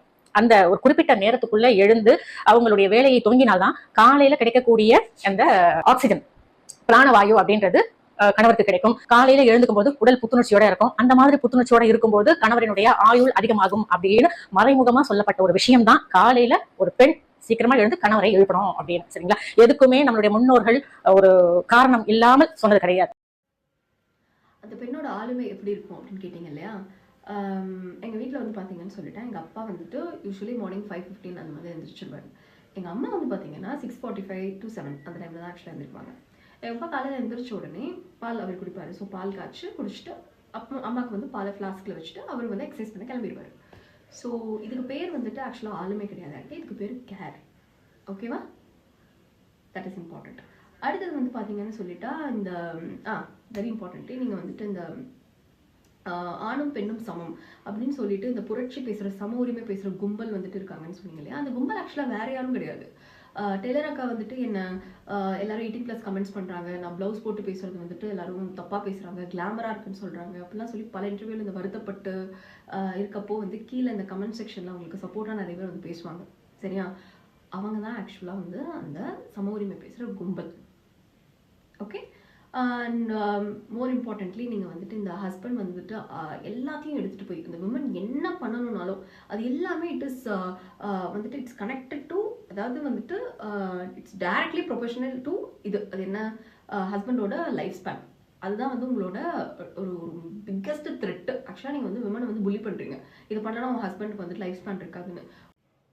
ஒரு நல்ல அட்வைஸ் என்ன தெரியுமா, காலையில் ஹஸ்பண்ட் அண்ட் ஒய்ஃப் 2 பேருமே அலாரம் வச்சு ஏர்லியாக இருந்தீங்க, 2 பேரும் வாக்கிங் போங்க, ஃப்ரெஷ் ஏர் கிடைக்கும், பியூர் ஏர் கிடைக்கும், 2 பேரோட லைஃப் ஸ்பேனும் நல்லா இருக்கும், ப்ளஸ் உங்களோட பாண்ட் நல்லா இருக்கும். இப்படி நீங்கள் சொல்லியிருந்தீங்கன்னா இது ஒரு ப்ராப்பரான ஒரு spiritual advice, plus it's a really good advice. ஆனால் அதை விட்டுட்டு மற்ற நேரத்தில் என்ன ஹஸ்பண்ட் என்ன வந்து கார்பன் டை ஆக்சைடை வந்துட்டு இன்ஹேல் பண்ணுறாங்க. அப்படி ஒரு வேலை ஹஸ்பண்டுக்கு அப்படி வேணும்னா ஹி கேன் ஆக்சுவலி அதுக்கு ஒரு அலாமே போதும். ஒய்ஃப் எதுக்கு? நாம் காலங்கத்தால் எழுந்த உடனேயே நம்ம தலை ஸ்நானம் பண்ணிவிட்டு நம்முடைய வேலையை தொடங்கணும் அப்படின்னு நான் பல பதிவுகள் கொடுத்துருக்கேன். நிறைய பேர் கேட்கக்கூடிய கேள்வி என்ன தெரியுங்களா, தலை ஸ்நானம் பண்ணால் என்னுடைய தலைமுடி ஸ்பாயில் ஆகிடும், வீணாயிடும், எனக்கு வீசிங் பிரச்சனை இருக்குது, எனக்கு இப்போ தான் சின்ன குழந்தை பிறந்திருக்கு, எனக்கு வந்து தினமும் தலைக்கு குளிச்சா ஜலதோஷம் பிடிச்சிக்கும், தலையில் நீர் கொத்துக்கும், இப்படி எவ்வளவு காரணங்கள் நீங்கள் சொல்கிறீங்க. உண்மையிலேயே நம்ம குடும்பத்தில் நல்லது நடக்கணும் அப்படின்னு நினைக்கக்கூடிய இல்லத்தரசிகள் இந்த மாதிரியான சாக்குப்போக்கெல்லாம் சொல்லவே மாட்டாங்க. உண்மை இது. நீங்கள் தினந்தோறும் தலை ஸ்நானம் பண்ணும்போது உங்களுடைய உடல் நல்லா வந்து ஆரோக்கியமாகும். நம்மளுடைய உடலில் இருக்கக்கூடிய நரம்புகள் அத்தனையும் சீரான ஒரு உஷ்ணம் அப்படின்றது மெயின்டைன் ஆகும். நாம் சுடுதண்ணியில் குளிக்கும்போது தலை ஸ்நானம் பண்ணுறோம் அப்படின்னா அது ஒரு விதமான ஒரு உடல் அசதி அப்படின்றது இருக்கும். ஆனால் காலையில் எழுந்து நம்ம நார்மலான தண்ணியில் நம்ம தலை ஸ்நானம் பண்ணும்போது உச்சி முதல் உள்ளங்கால் வரை நமக்கு உடல் அப்படிங்கிறது நல்ல ஆரோக்கியமாக இருக்கும். அதாவது வந்து பார்த்தீங்கன்னா நீங்கள் வந்துட்டு காலையில் எந்திரின்னு சொல்கிறதே வந்துட்டு, அதுவும் எந்திரிச்சு டெய்லி காலையில் தலைக்கு குளிங்க அப்படின்னு சொல்கிறது ஆப்வியஸ்லி ஹேர் ஃபால் வந்து கிரியேட் பண்ணும். இதில் வந்துட்டு ஒத்துக்காதவங்களையும் நீங்கள் பண்ணலன்னா நீங்கள் கில்ட் ட்ரிப் பண்ணுறீங்க, அது ஒன்று பக்கம் இருக்கட்டும், அது ஓகே. பட் ஆனால் வந்து இதில் வந்துட்டு ஹாட் வாட்டரில் கூட கிடையாது, கோல்டு வாட்டரில் குளிங்கிறீங்க. நீங்கள் என்ன தெரியுமா சொல்கிறீங்க, அது நார்மல் வாட்டர்னு சொல்கிறீங்க. எல்லாரும் இப்போ என்னென்னா ஐஸ் அது வந்து ஃப்ரிட்ஜில் இருந்து ஐஸ் கட்டியெல்லாம் எடுத்துகிட்டு வந்து போட்டால் கோல்டு வாட்டர் வர வைக்கிறாங்க. காலையில் 4 மணிக்கு டேப்பை திறந்தா பச்சை தண்ணி, அதாவது கோல்டு வாட்டர் தான் ஆண்டி வரும். இதில் வந்துட்டு கோல்டு இருக்கவங்களும் உங்களுக்கு வந்துட்டு கோல்டு வாட்டரில் குளிக்கணும். ஓகே இல்லைம்மா, எனக்கு வந்து தினந்தோறும் தலை ஸ்நானம் பண்ணால் வந்து ஆக மாட்டேங்குது, அப்போ நான் ஒன்று விட்டு ஒரு நாள் தலை ஸ்நானம் பண்ணலாமா? கிடையவே கிடையாது.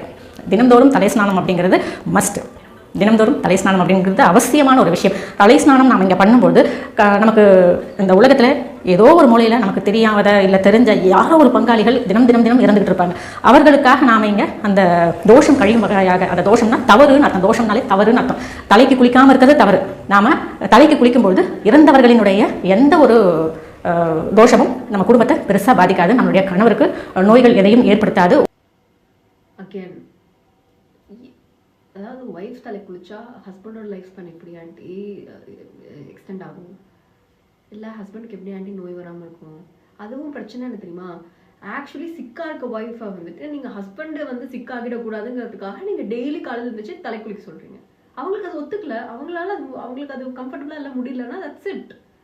இதுக்கு வந்துட்டு இந்த guilt tripping, amount of guilt tripping that you do, it's paramount.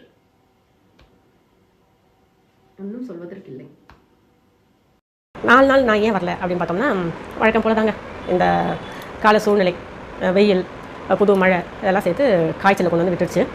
இப்போது நல்லா இருக்கேன். இந்த 4 நாளாக மாத்திரை மருந்துகள் இதெல்லாம் மருத்துவரினுடைய ஆலோசனைப்படி சாப்பிட்டு இப்போ நல்லா இருக்கேன். இருந்தாலும் லேசான தொண்டை வலி, இந்த சளி பிடிச்சிருக்கிறது, இந்த தொண்டை கமரல் இதெல்லாம் இருக்க தான் செய்யுது. என்னுடைய குரல் உங்களுக்கு கேட்கும்போது தெரியும்னு நினைக்கிறேன். இதெல்லாம் நான் ஏன் உங்ககிட்ட சொல்கிறேன் அப்படின்னா, ஒரு சிலருக்கு இந்த மாதிரியான உடல் அசௌகரியம் வந்தது அப்படின்னு சொன்னால் உடனே குளிக்கிறதில்ல, பூஜை செய்கிறதில்ல, ஃபேஸ் வாஷ் பண்ணிக்கிறது, இப்படி நினைப்போம் இல்லையா? அது ரொம்ப தவறு. இப்படியான உடல்நல அசௌகரியம் நமக்கு கடவுள் ஏதோ நமக்கு ஒரு சோதனையை தராரு, அந்த ஒரு பரீட்சை வைக்கிறாரு. அந்த பரீட்சையில் நாம் தேர்ச்சி அடையணும் அப்படிங்கிற ஒரு எண்ணம் நமக்குள்ளே வரணும். சளி பிடிச்சிருச்சு அதனால நான் குளிக்கல, தலைவலி அதனால நான் தலை குளிக்கல, உடம்புக்கு குளிச்சிட்டேன், இந்த மாதிரி நிறைய பேர் சொல்கிறது இல்லையா? அந்த மாதிரி பண்ணாதீங்க. 4-5 நாள் எனக்கு கடுமையான காய்ச்சலாக இருந்தாலும் என்னுடைய ஆத்ம பூஜை அப்படிங்கிறது நான் நிறுத்தலை. அதுக்கு தலை ஸ்நானம் அப்படின்றது அவசியம். தலை ஸ்நானம் தினசரி தலை ஸ்நானம் பண்ணிடுவேன், தினசரி ஆத்ம பூஜை பண்ணிடுவேன், தினசரி வீட்டில் பூஜை அப்படின்றத பண்ணிடுவேன். Super woman sir, super woman. கடவுள் தரக்கூடிய சின்ன சின்ன பரீட்சைகள் தான் நம்முடைய உடல்நல அசௌகரியம். அதை நம்ம புரிஞ்சுக்கிட்டு நான் இப்படி தான் வழிபடுவேன், நான் இப்படி தான் உன்னை சரணடைவேன், என்னை நீ கெட்டியாக பிடிச்சிக்கோ அப்படின்னு சொல்லிட்டு நாம் சுவாமி கெட்டியாக பிடிச்சிட்டோம்னா கடவுள் எப்போதும் நமக்கு அருள் புரிவார். சரிங்களா? அதனால் உங்களை தலை ஸ்நானம் அப்படின்றத தவிர்க்கவே தவிர்க்காதீங்க. தலை ஸ்நானம் செய்யாமல் சமையல் அறையையோ பூஜை அறையையோ நெருங்கிறது அப்படிங்கிறது மிகப்பெரிய ஒரு தவறு. சரிங்களா? ஆன்ட்டி சொல்கிற பேச்சு தான் நம்பி உடம்பு சரியில்லாதப்போ கடவுள் காலம் அப்படி கெட்டியெல்லாம் பிடிச்சிக்காதீங்க. கடவுள் வா போகலான்னு சொல்லி கூட்டிகிட்டு போயிட போகிறாரு. அண்ட் ஆன்ட்டி சொல்கிற சிம்டம்லாம் பார்த்தா அது காட் மாதிரியே இல்லை. கஷ்டத்தின் போதே தானே ஒருத்தனுக்கு கடவுளின் நினைப்பே வருது. நம்மளை கஷ்டப்படுத்தி அவனை நினைக்க வைக்கிற அளவுக்கு ஆண்டவன் ஏன் அப்படி அல்ப பயலா இருக்கான்? பொதுவாகவே நாம வீட்டில் காலையில எழுந்த உடனே தலை ஸ்நானம் பண்ணிடணும் அப்படின்னு நான் பல பதிவுகள் சொல்றது உண்டு. எல்லாருமே எத்தனை பதிவு கொடுத்தாலுமே அத்தனை பதிவிலையும் கேட்கக்கூடிய கேள்வி, எனக்கு சைனஸ் பிரச்சனை இருக்கு, எனக்கு வீசிங் ப்ராப்ளம் இருக்கு, எனக்கு கோல்ட் ஆயிடும், எனக்கு உடம்பு செட் ஆகாது, எனக்கு ஹேர் ஃபாலிங் இருக்கு, இப்படிதான் நம்ம சொல்றோம். அது உங்களுடைய தனிப்பட்ட ஒரு விஷயம். ஆனா நம்மளுடைய தர்மசாஸ்திரங்கள் என்ன சொல்லுதுன்னா, ஒரு இல்லத்தரசி தலை ஸ்நானம் பண்ணாமல் அவளுடைய நாளை துவங்கக்கூடாது. இதுதான். சரிங்களா? இப்போ நிறைய பேர் என்ன பண்றாங்க, காலையில கணவர் கிளம்பினதுக்கு அப்புறம் ஒரு சில வீடுகள்ல காலையில சீக்கிரமா கணவர் கிளம்புவார். இவங்க இல்லத்தரசி 9 மணி தான் கிளம்புவாங்க, 10 மணி கிளம்புவாங்க. ஆனா கணவர் 7 மணிக்கெல்லாம் கிளம்புவார். அப்படி கணவர் கிளம்பின பிறகு வேலைக்கு கிளம்பிட்டாருன்னா அதற்கு பிறகு இல்லத்தரசிகள் தலை ஸ்நானம் அப்படிதான் பண்ணுவாங்க. இல்ல பொண்ணு ஸ்கூலுக்கு போயிடும், இல்ல பையன் ஸ்கூலுக்கு போயிடும், இல்ல வேலைக்கு போயிடும். எப்படியோ தங்களுடைய குடும்ப உறுப்பினர்கள் வெளியே போயிட்ட பிறகு ஒரு இல்லத்தரசி தலை ஸ்நானம் பண்றது அப்படிங்கிறது மிகப்பெரிய தவறு. ஒருத்தர் வெளியில போயிட்ட பிறகு தலை ஸ்நானம் பண்றோம் அப்படின்னா, இந்த வார்த்தை சொல்றது என்ன மன்னிச்சிருங்க, ஏன்னா நிறைய பேருக்கு புரியுறது கிடையாது. நம்ம ஒரு சில விஷயங்களை உடச்சு பேசினாதான் அவங்களுக்கு மனசுல நிக்குது. அதனால இந்த வார்த்தை சொல்ல வேண்டியதா ஒரு சூழ்நிலை உருவாகுது. மறுபடியும் சொல்றேன், தப்பா எடுத்துக்காதீங்க. ஒருத்தர் நம்ம வீட்டுல இருந்து கிளம்பிட்டாரு, இப்ப கணவர் கிளம்பிட்டாரு. கணவர் கிளம்பிட்டதுக்கு அப்புறமா நம்ம தலை ஸ்நானம் பண்றோம்னா, ஒருத்தர் இறந்துட்ட பிறகுதான் அவங்கள தூக்கிட்டு போயிட்ட பிறகு நம்ம தலை ஸ்நானம் பண்ணுவோம். அதற்கு சமம். அதே மாதிரி இன்னொரு முக்கியமான விஷயம், உங்க வீட்டுக்கு உங்களுடைய உறவுகள் யாராவது வராங்கன்னு வச்சுக்கோங்களேன், உங்களுடைய சொந்தக்காரங்க யாராவது வராங்க அப்படின்னு சொன்னா, அவங்க கிளம்பிட்டாங்க அப்படின்னு சொன்னாலும் அவங்க கிளம்பின பிறகு நீங்க தலை ஸ்நானம் அப்படின்னு பண்ணக்கூடாது. இதெல்லாம் அந்த காலத்துல நமக்கு சொல்லப்பட்ட நியதிகள். இதெல்லாம் தர்மங்கள், அதாவது லா. இதெல்லாம் சட்டம், இப்படிதான் இருக்கணும் அப்படின்னு ஒரு இல்லத்தரசிக்கு சொல்லப்பட்ட சட்டங்கள். இதை நாம மீறும் போதுதான் நமக்கு தண்டனைகள் அப்படின்றது கிடைக்குது. எப்படி குடும்பத்துல பிரச்சனைகள் அப்படின்றத நம்ம தண்டனைகளாக நாம அனுபவிச்சுட்டு இருக்கோம். சும்மா சும்மா நீங்க எல்லா வீடியோல ஹஸ்பண்டை கொண்டுடுறீங்களே, ஏன்னா இங்க பாருங்க. ஓகே, ஸோ உங்க ஹஸ்பண்ட் கிளம்பி வெளியே போயிட்டாரு, but suddenly you got your periods. அப்போ உடனே என்ன பண்றீங்கன்னா உங்க ஹஸ்பண்ட் கால் பண்ணி ரிட்டர்ன் வர சொல்லிடுங்க, இல்லைன்னா தோஷம். இல்லையே, திருமணமான பெண்கள் தான் நிறைய பிரச்சனைகளை சந்திக்கிறோம். திருமணமாகாத பெண்கள் பிரச்சனைகளை சந்திக்கிறாங்க அப்படின்னு சொன்னா அவங்களுடைய அறியாமை, அவங்களுடைய பெற்றோர்களின் வளர்ப்பு, அவங்களுடைய வழிகாட்டுதல்கள் சரியாக இல்லாதது கூட இருக்கலாம். ஆனா திருமண பந்தத்துக்குள்ள ஒரு பெண் நுழைஞ்சிட்டா அப்படின்னு சொன்னா அந்த பெண் தன்னை தானே செதுக்கிக் கொள்ளணும். நாம செய்யறது எது சரி எது தவறு அப்படின்றது உங்களுடைய குடும்ப வாழ்க்கையில நீங்க தினந்தோறும் ஒரு விஷயத்தையும் தெரிஞ்சுப்பீங்க. இன்னைக்கு நீங்க சாம்பார் வைக்கிறீங்க, இந்த சாம்பார் இன்னைக்கு சரியில்லை, கணவர் ஒரு வாட்டி போட்டு சாப்பிட்டு கம்மன் போயிடுவாரு. இதுவே நீங்க நாளைக்கு ஒரு முருங்கைக்காய் வாழைத்தண்டு முருங்கைக்காய் மாங்காய் போட்டு சாம்பார் வைப்பீங்க, அது சுவையா இருக்கும், இன்னும் கொஞ்சம் போடு அப்படின்னு சொல்லிட்டு ரெண்டாவது முறை சாம்பார் வாங்கி சாப்பிடும்போது நீங்க டக்குனு புரிஞ்சுக்கணும், அடடா இந்த சுவை அவருக்கு பிடிக்குது, அப்ப நாம இந்த முறையில நாம சாம்பார் வைக்கணும் அப்படிங்கிறது நீங்களா புரிஞ்சுக்கணும். அது நீங்களே செதுக்கிக் கொள்ளும் முறை அது. இன்னைக்கு நீங்க 7 மணிக்கு கோலம் போடுவீங்க, மாமியார் அன்னைக்கு சரியா பேச மாட்டாங்க. அடுத்த நாள் என்ன தூக்கம் வராம 4 மணிக்கு எழுந்துப்பீங்க. 4 மணிக்கு எழுந்து வாசல் தெளிச்சு கோலம் போட்டு வீட்டுல பூஜை எல்லாம் பண்ணிட்டு சாம்பிராணி எல்லாம் போட்டுட்டு பால் சூடு பண்ணுவீங்க, பால் பொங்கும். அப்போ மாமியார் வெளியே வரும்போது என்னமா சீக்கிரமா எழுந்துட்டேன், காஃபி கொடுமா. அதுதானே இப்போ உங்களுக்கே புரிஞ்சிருக்கும். ஆஹா, நாம சீக்கிரமா எழுந்துட்டோம், மாமியார் நம்ம நல்லபடியா பேசுறாங்க. அதை புரிஞ்சு நடக்கிறவதான் பெண். மற்றவங்களாம் ஆன். காஃபி போட்டு தர ஒரு ஹஸ்பண்ட் உங்களுக்கு தப்பு, சரியா? ஆனா ஒரு கம்யூனிகேஷனே இல்லாத ஹஸ்பண்ட் உங்களுக்கு சூப்பர். அதை நம்ம அண்டர்ஸ்டாண்ட் பண்ணி நம்மள மாத்திக்கணும், இல்லையா? ஒரு சாதாரண சாம்பார், அந்த சாம்பார் நல்லா இருக்குன்னு வாயை திறந்து ஹஸ்பண்ட் சொல்லக்கூடாது. அப்படி கூட சொல்லாத ஹஸ்பண்ட் தான் உங்களோட ஃபிக்மெண்ட் ஆஃப் இமேஜினேஷன்ல இருக்க ஒரு ஹஸ்பண்ட், இல்லையா? குறிப்பான ஆண்களுக்கெல்லாம் நான் சொல்லலை.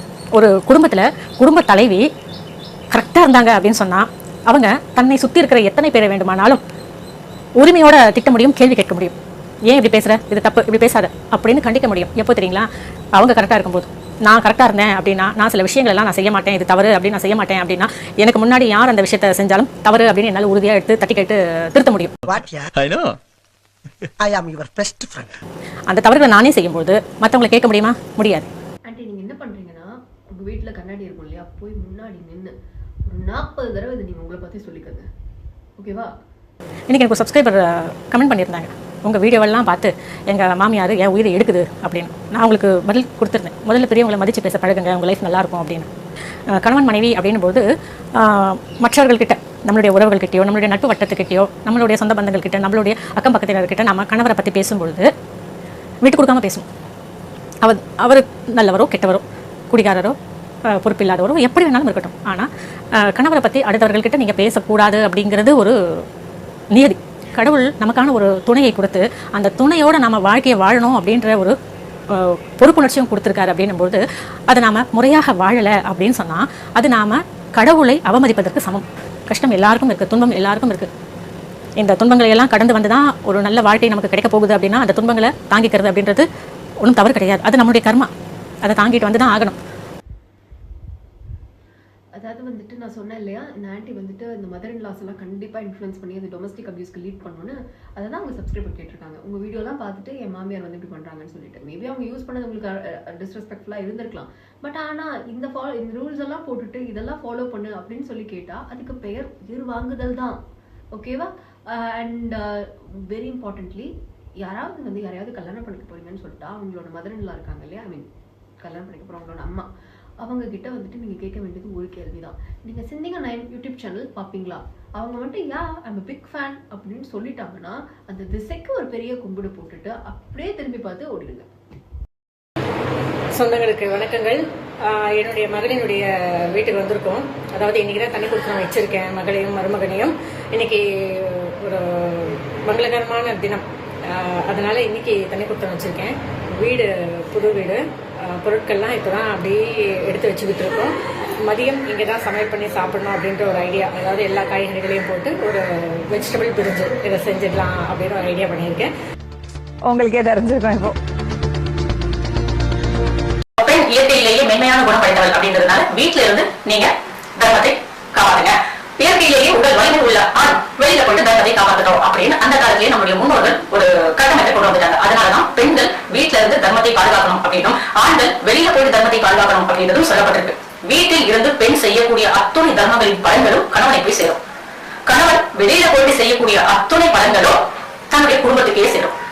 பெண்கள் தயவு செஞ்சு நான் ஏன் இதெல்லாம் ஃபாலோ பண்ணணும், இதெல்லாம் ஏன் நம்ம பண்ணணும் அப்படின்னு நினைக்காம நாம செய்கின்ற ஒவ்வொரு விஷயமும் நம்மளுடைய குடும்ப நலனுக்காக, நம்மளுடைய கணவனின் ஆய்வுக்காக அப்படின்றத மனசுல பதிய வச்சுக்கிட்டு அன்பான முறையில நீங்க உங்களுடைய குடும்பத்தை வழிநடத்தி போனீங்க அப்படின்னா உங்களுடைய குடும்பம் எப்போதுமே செழிப்பா இருக்கும். இப்படி ஆணுக்கு சில நியதிகள் இருக்கு. வெளியில போகணும், வேலைக்கு போகணும், பொருள் ஈட்டணும், சம்பாதிக்கணும், இப்படி நிறைய கடமைகள் ஆணுக்கு இருக்கு. அதனால வீட்டிலேயே இருந்து அவனுடைய கடமைகளை செய்ய முடியாது அப்படிங்கறதுனால நாம அந்த கடமைகளை வீட்டுல இருந்தபடியே செய்யணும் அப்படின்னு நம்மளுடைய முன்னோர்கள் நமக்கு சொல்லியிருக்காரு. அதெல்லாம் நாம இப்ப செஞ்சுக்கிட்டு இருக்கோம். சரிங்களா? ஆணுக்கு பெண் சமம் பேசலாம். ஆணுக்கு பெண் எப்போதும் சமமாக முடியாதுங்க. எல்லாரும் ஒரு எல்லை வரைக்கும் தான். எப்போதும் எக்காலத்திலும் ஆணுக்கு பெண் சமமாக முடியாது. அதே மாதிரி பெண்ணுக்கு ஆண் சமமாக முடியாது. ஆண் பெண் 2 உருவ வேற்றுமைகளை கடவுள் கொடுத்திருக்காரு அப்படின்னா காரணத்தோடு தான். மென்மையான குணம் படைத்தவள் பெண், நீ வீட்டுல இருந்து தர்மத்தை நிலைநாட்டு. இயற்கையிலேயே பலமான உடல் அமைப்பு கொண்டவன் ஆண், நீ வெளியில போயிட்டு உன்னுடைய தர்மத்தை பாதுகாத்துக்கோ. இதுதான் நமக்கு சொல்லப்பட்டுள்ள நியதி. இதை சரியா புரிஞ்சுக்காம ஆணுக்கு பெண் சமம், ஆணுக்கு பெண் சமம் அப்படின்னு நம்ம சொல்லிக்கிட்டு இருக்கோம். ஆனா நம்மளுடைய சமயம் சார்ந்த நூல்கள் சொல்றதை நாம தெளிவா புரிஞ்சுக்கிட்டோம் அப்படின்னா இந்த மாதிரியான வாக்குவாதங்களுக்கு இடமே இருக்காது. நாம நம்மளுடைய கடமைகளை வீட்டுல முறையா செஞ்சுட்டோம் அப்படின்னா நம்மளுடைய வாழ்க்கை நிம்மதியா இருக்கும். Not everyone are actually privileged enough to put one video and make money out of it, auntie. ஏன்னா நிறைய விமனுக்கு வந்துட்டு அன்னைக்கு அவங்க அந்த வீடு வந்துட்டு அவங்க வீட்டுக்கு கான்ட்ரிபியூட் பண்ணணும்னு சொல்லிட்டு அவங்க வெளியே போய் வேலை பார்த்து தான் ஆகணும். ஓகேவா? ஃபார் எக்ஸாம்பிளுக்கு வந்துட்டு நீங்கள் இந்த கன்ஸ்ட்ரக்ஷன் ஒர்க் சைட்லாம் கொஞ்சமாக போனீங்கன்னு பார்த்தீங்கன்னா அங்கே அந்த விமன் ஒர்க்கர்ஸ்லாம் இருப்பாங்க. ஓகேவா? அவங்க வந்து லிட்ரலாக அவ்வளோ ஹெவியான வெயிட் லிஃப்ட் பண்ணுவாங்க, அவ்வளோ நேரம் வெயில் நின்று வேலை பார்ப்பாங்க. இல்லை வேறு எந்த ஜாபுக்கு போகிற பொண்ணா வேணாலும் இருக்கட்டும். ஓகேவா? அதனால இந்த பெண் மென்மையானவள் வீட்டிலிருந்து இதுக்கெல்லாம் வந்துட்டு அவங்களுக்கு வந்துட்டு there is no ஆப்ஷன், இல்லை பை சாய்ஸாகவும் அவங்களுக்கு பிடிச்சிருக்குன்னு பண்ணுறாங்கனாலுமே இந்த பெண் மென்மையானவள் அதெல்லாம் கிடையாது. புரியுதுங்களா? when necessity strikes every woman will become fierce. மென் என்ன உழைச்சி கொட்டுற மிஷினா? அவங்க விமன் வந்துட்டு வீட்டுக்கு கான்ட்ரிபியூட் பண்ணக்கூடாதா? ஏன் நீங்களாகட்டும், தயாலு நீங்களாகட்டும், இல்லை உங்கள் மம்மி ஆகட்டும், நீங்கள் உங்கள் ஃபேமிலிக்கு வந்துட்டு கான்ட்ரிபியூட் பண்ணுறதே கிடையாதா? தயாலு கிட்ட வந்துட்டு லைக் உங்ககிட்ட வந்துட்டு இந்த ஒரு ஸ்கில்லை வந்துட்டு வளர்த்துக்கிட்டு தான் ஃபேமிலிக்கு கான்ட்ரிபியூட் பண்ணோம் அப்படின்னு நினைக்கிற விமன் தான் உங்ககிட்ட வந்துட்டு இந்த மாதிரி கிளாஸஸ்க்கு வராங்க, majority of the women. So இவங்ககிட்ட நீங்கள் அமௌண்ட் வாங்கி நீங்கள் பிஸ்னஸ் பண்ணிக்கிட்டு இன்னொரு சைடில் வந்துட்டு அதோ வீட்டை விட்டு இப்படி போய் வீட்டிலேருந்து நீ தர்மத்தில் நிலைநாட்டல அப்படின்னு சொல்லினா உங்கள் ஹஸ்பண்ட் வந்துட்டு ஆயில் போயிடும் அப்படின்னு டெரரைஸ் பண்ணிக்கிட்டு இருக்கீங்க. இதில் நீங்கள் போகிற வர இன்டர்வியூலலாம் வந்துட்டு நாங்கள் விமனை எம்பவர் பண்ண போகிறோம் அப்படின்னு நீங்களும் உங்களோட அக்காவும் வந்து சொல்கிறீங்க. இப்படி வீட்லேயே வச்சுக்கிட்டு ஒரு விமனை எம்பவர் பண்ணுவீங்க? சொல்லுங்கள். பொறுமை ரொம்ப முக்கியம். எருமை மாடு மாதிரி இருக்கணும். எது நடக்கணுமோ அது தானா நடக்கும். இது கூட தெரியாம பண்ணாட புறம்போக்கு ஒரு நாளைக்கு பெல்ட்டால உரின்னு உரிக்கல. செந்தமிழ் கவிஞன் நான். சரி, இன்னொரு கேட்குறேன். லைக் ஒரு விமன் இருக்காங்க, அவங்களோட ஹஸ்பண்டுக்கு பயங்கரமான கடன் இருக்கு. அவங்க வந்து அவங்க ஹஸ்பண்டுக்கு கான்ட்ரிபியூட் பண்ணணும், ஹெல்ப் பண்ணணும்னு நினைக்கிறாங்க. நீங்களே சொல்லுங்க, என்ன பண்ணலாம்? இப்போ அப்பா சம்பாதிக்கிறாரு, அம்மா இல்லத்தரசி, 2 குழந்தைங்க. அப்பா அப்பா மட்டும் தானே சம்பாதிக்கிறாரு, நம்மளால எப்படி அப்பாவுடைய கடன் அடைக்கிறதுக்கு நம்ம முயற்சி பண்ண முடியும் அப்படின்னு குழந்தைகள் நினைக்கலாம். அதே மாதிரி இல்லத்தரசி, நாம வெளியில போயிட்டு வேலைக்கு போனா நம்ம கணவருடைய சம்பளம் நம்முடைய சம்பளம் சேர்ந்து கடனை அடைக்கிறதுக்கு உதவுமே அப்படின்னு எவ்வளவு இல்லத்தரசிகள் சங்கடப்படுவீங்க. இது ஒரு விஷயத்த பண்ணுங்க, உங்க குடும்பத்தினுடைய கடன் அப்படிங்கிறது காணாமல் போகும். என்ன அப்படின்னா, உங்க குடும்பத்துல நீங்க ஒரு 4 பேர் இருக்கீங்க, 5 பேர் இருக்கீங்க, எத்தனை பேர் இருக்கீங்கன்னு வச்சுக்கோங்களேன். நீங்க பிறந்தது வளர்ப்பிறையா தேய்பிறையான்னு பாத்துக்கங்க. நீங்க வளர்ப்பிறையில பிறந்திருந்தீங்க அப்படின்னு சொன்னா, நீங்க காலையில குளிக்கக்கூடிய அந்த தருணத்துல முதல் சொம்பு தண்ணி எடுத்து உடம்புல ஊத்துறீங்க இல்லையா, அதை வந்து வலது பக்கத்துல ஊத்துங்க. வலது பக்கம் தோல்ல ஊத்தும் பொழுது கடன் குறையணும் அப்படின்னு நினைச்சிட்டே ஊத்துனீங்கன்னா கண்டிப்பா உங்களுக்கு கடன் அப்படின்றது அடைக்கிறதுக்கான வழி ஏற்படும். இதே மாதிரி தேய்பிறையில பிறந்திருக்கீங்களா, நீங்க என்ன பண்ணுங்க, ஒரு சொம்பு தண்ணி எடுத்து அந்த இடது பக்கம் தோல்ல இந்த குடும்பத்தினுடைய கடன் குறையணும் அப்படின்னு நினைச்சிட்டே குளிச்சீங்கன்னா கண்டிப்பா உங்களுடைய குடும்பத்தினுடைய கடன் அப்படின்றது காணாமல் போயிடும். இது கேட்கறதுக்கு சிரிப்பு வரலாம், இது கேட்கறதுக்கு கிண்டல் அடி. தம்பதிகள் பிரிவு அப்படின்றது வந்த பிறகு ஒரு பெண்ணாக சமுதாயத்தில் வாழணும். அப்போ என்ன ஆகும், நம்ம ஏதாவது வேலைக்கு போகணும், நம்ம பிரிஞ்சு வந்துட்டோம், நம்ம எப்படியாவது வாழ்ந்து காட்டணும் அப்படிங்கிற ஒரு வைராகியம். மொத்தத்தில் அந்த வைராகியம், வீண் விதண்டாவாதம், வெட்டி கௌரவம் இதெல்லாம் தான். அப்போது நம்ம வாழ்ந்து ஆகணும் இல்லையா, அந்த வாழ்ந்து ஆகணுமேன்றதுக்காக ஒரு வேலைக்கு போகிறோம். வேலைக்கு போகும்போது நம்ம கொஞ்சம் பணம் அப்படின்றத பார்க்கும்போது என்ன ஆகுது, நம்மளாலேயும் சம்பாதிக்க முடியுது அப்படிங்கிற ஒரு கர்வம் மீண்டும் தலை தூக்குது. அந்த கர்வம் மீண்டும் தலை தூக்கும் போது யாருடைய சப்போர்ட்டும் நமக்கு வேண்டாம், நம்மளாலையும் வாழ முடியும் அப்படின்ற ஒரு எண்ணம் மனசில் பதியுது. அந்த எண்ணம் மனசில் பதிஞ்ச உடனே யார்கிட்டையும் நாம் மன்னிப்பு கேட்க தோணாது, யார்கிட்டையும் மனசரிச்சு போக தோணாது, யார் பேச்சும் கேட்க தோணாது. நாம் நம்மளுடைய வாழ்க்கை அப்படி தான் இருக்கணும் அப்படிங்கிற சுயநல வாழ்க்கை நம்ம வாழக்கூடிய சூழ்நிலை உருவாகும். இப்படி வாழும்போது சமுதாயத்தில் நம்ம ஒரு தவறான முன்னுதாரணமாக நம்ம தெரியும், நம்மளுடைய குழந்தைகளுடைய வாழ்க்கை பாதிக்கப்படும். அப்போ நம்ம என்ன பண்ணுவோம், நம்ம சைடு தவறு இருக்கும், ஆனால் நம்ம என்ன பண்ணுவோம், நம்ம குடும்பத்தை பிரிஞ்சு வந்துட்டோமே, அப்போ என்ன செய்வோம், கணவர் சரியில்லை, மாமியார் திட்டினாங்க, மாமனார் என்ன திட்டினாரு, என்னை கொடுமைப்படுத்தினாங்க, என்னை அடித்தாங்க அப்படின்னு பழிகளை அடுத்தவர் மேலே போடத்தணும். கணவர் தான் வந்து என்ன அடித்தாரு, கணவர் தான் என்னை கொடுமைப்படுத்தினாரு, மாமியார் என்ன அடித்தாங்க அப்படின்னா நீ என்ன பண்ண அவங்க அடித்தாங்க அப்படின்றத நம்ம யோசிக்கணும் இல்லையா. அவர் என்ன அடிச்சாருமா, ஏண்டி நீ என்ன பண்ண? விமன் புட் விமன் டவுன் நான் வந்து கேள்விப்பட்டிருக்கேன். ஆனால் வந்து ஐ ஆல்வேஸ் தாட் அது அது வந்துட்டு இவ்வளோ ஒரு ஸ்ட்ராங்காக அப்படின்னு நான் நினச்சதே கிடையாது. பட் ஆனால் I can clearly see what it actually means. எவ்வளோ வந்துட்டு நீங்கள் ஒரு வெனமான ஒரு விஷயத்த வந்துட்டு ஹவுஸ் ஒய்ஃப் மேலே வந்துட்டு நீங்கள் டார்கெட் பண்ணுறீங்க. ஒரு ஹஸ்பண்ட் வந்துட்டு இல்லை மாமியாரோ ஒருத்தர் வந்து நீங்கள் அடிச்சிட்டாங்க அப்படின்னு சொல்லிட்டா நீ என்ன பண்ண ஒன்று அடிச்சாங்க அப்படிங்கிறத மட்டும்தான் நம்ம ஃபஸ்ட்டு யோசிக்கணும். அப்படிங்கிறது எவ்வளோ சுச்சுவேஷனில் வந்து பார்த்தீங்கன்னா ஒரு ஓகேங்க, ஒரு குடிக்கார ஹஸ்பண்ட் இருக்காரு, அவர் வந்து குடிச்சிட்டு வந்து வீட்டில் வந்து காசு கேட்டு ஒய்ஃப் அடிக்கிறாரு. உடனே வந்து ஒய்ஃப் வெளியே வந்து சொன்னால் ஓ நீ என்ன பண்ண அடிச்ச அப்படின்னு கேட்டுடலாம். எத்தனையோ ரீசனுக்காக ஒரு பர்சன் வந்து கெட்ஸ் அப்யூஸ்ட். ஒரு அப்யூஸ்மான ரிலேஷன்ஷிப்பில் எவ்வளவோ ரீசன்ஸ் இருக்குது. பட் அதெல்லாம் இல்லாமல் நீ அடி வாங்கிட்டல, ஏன் நீ என்ன பண்ண, இதுதான் வந்து ஃபஸ்ட்டு கேட்கணும் இல்லையா. I just want to know what was your thought process okay when you are talking it. And Dayalu and Anju அக்கா ஃபார் நீங்கள் இதை வந்து ரெக்கார்ட் பண்ணுறப்போ இல்லை நீங்கள் எடிட் பண்ணுறப்போ கேட்குறப்போ what is actually your thought process, what was it? எனக்கு வந்து ஐ just want to know that.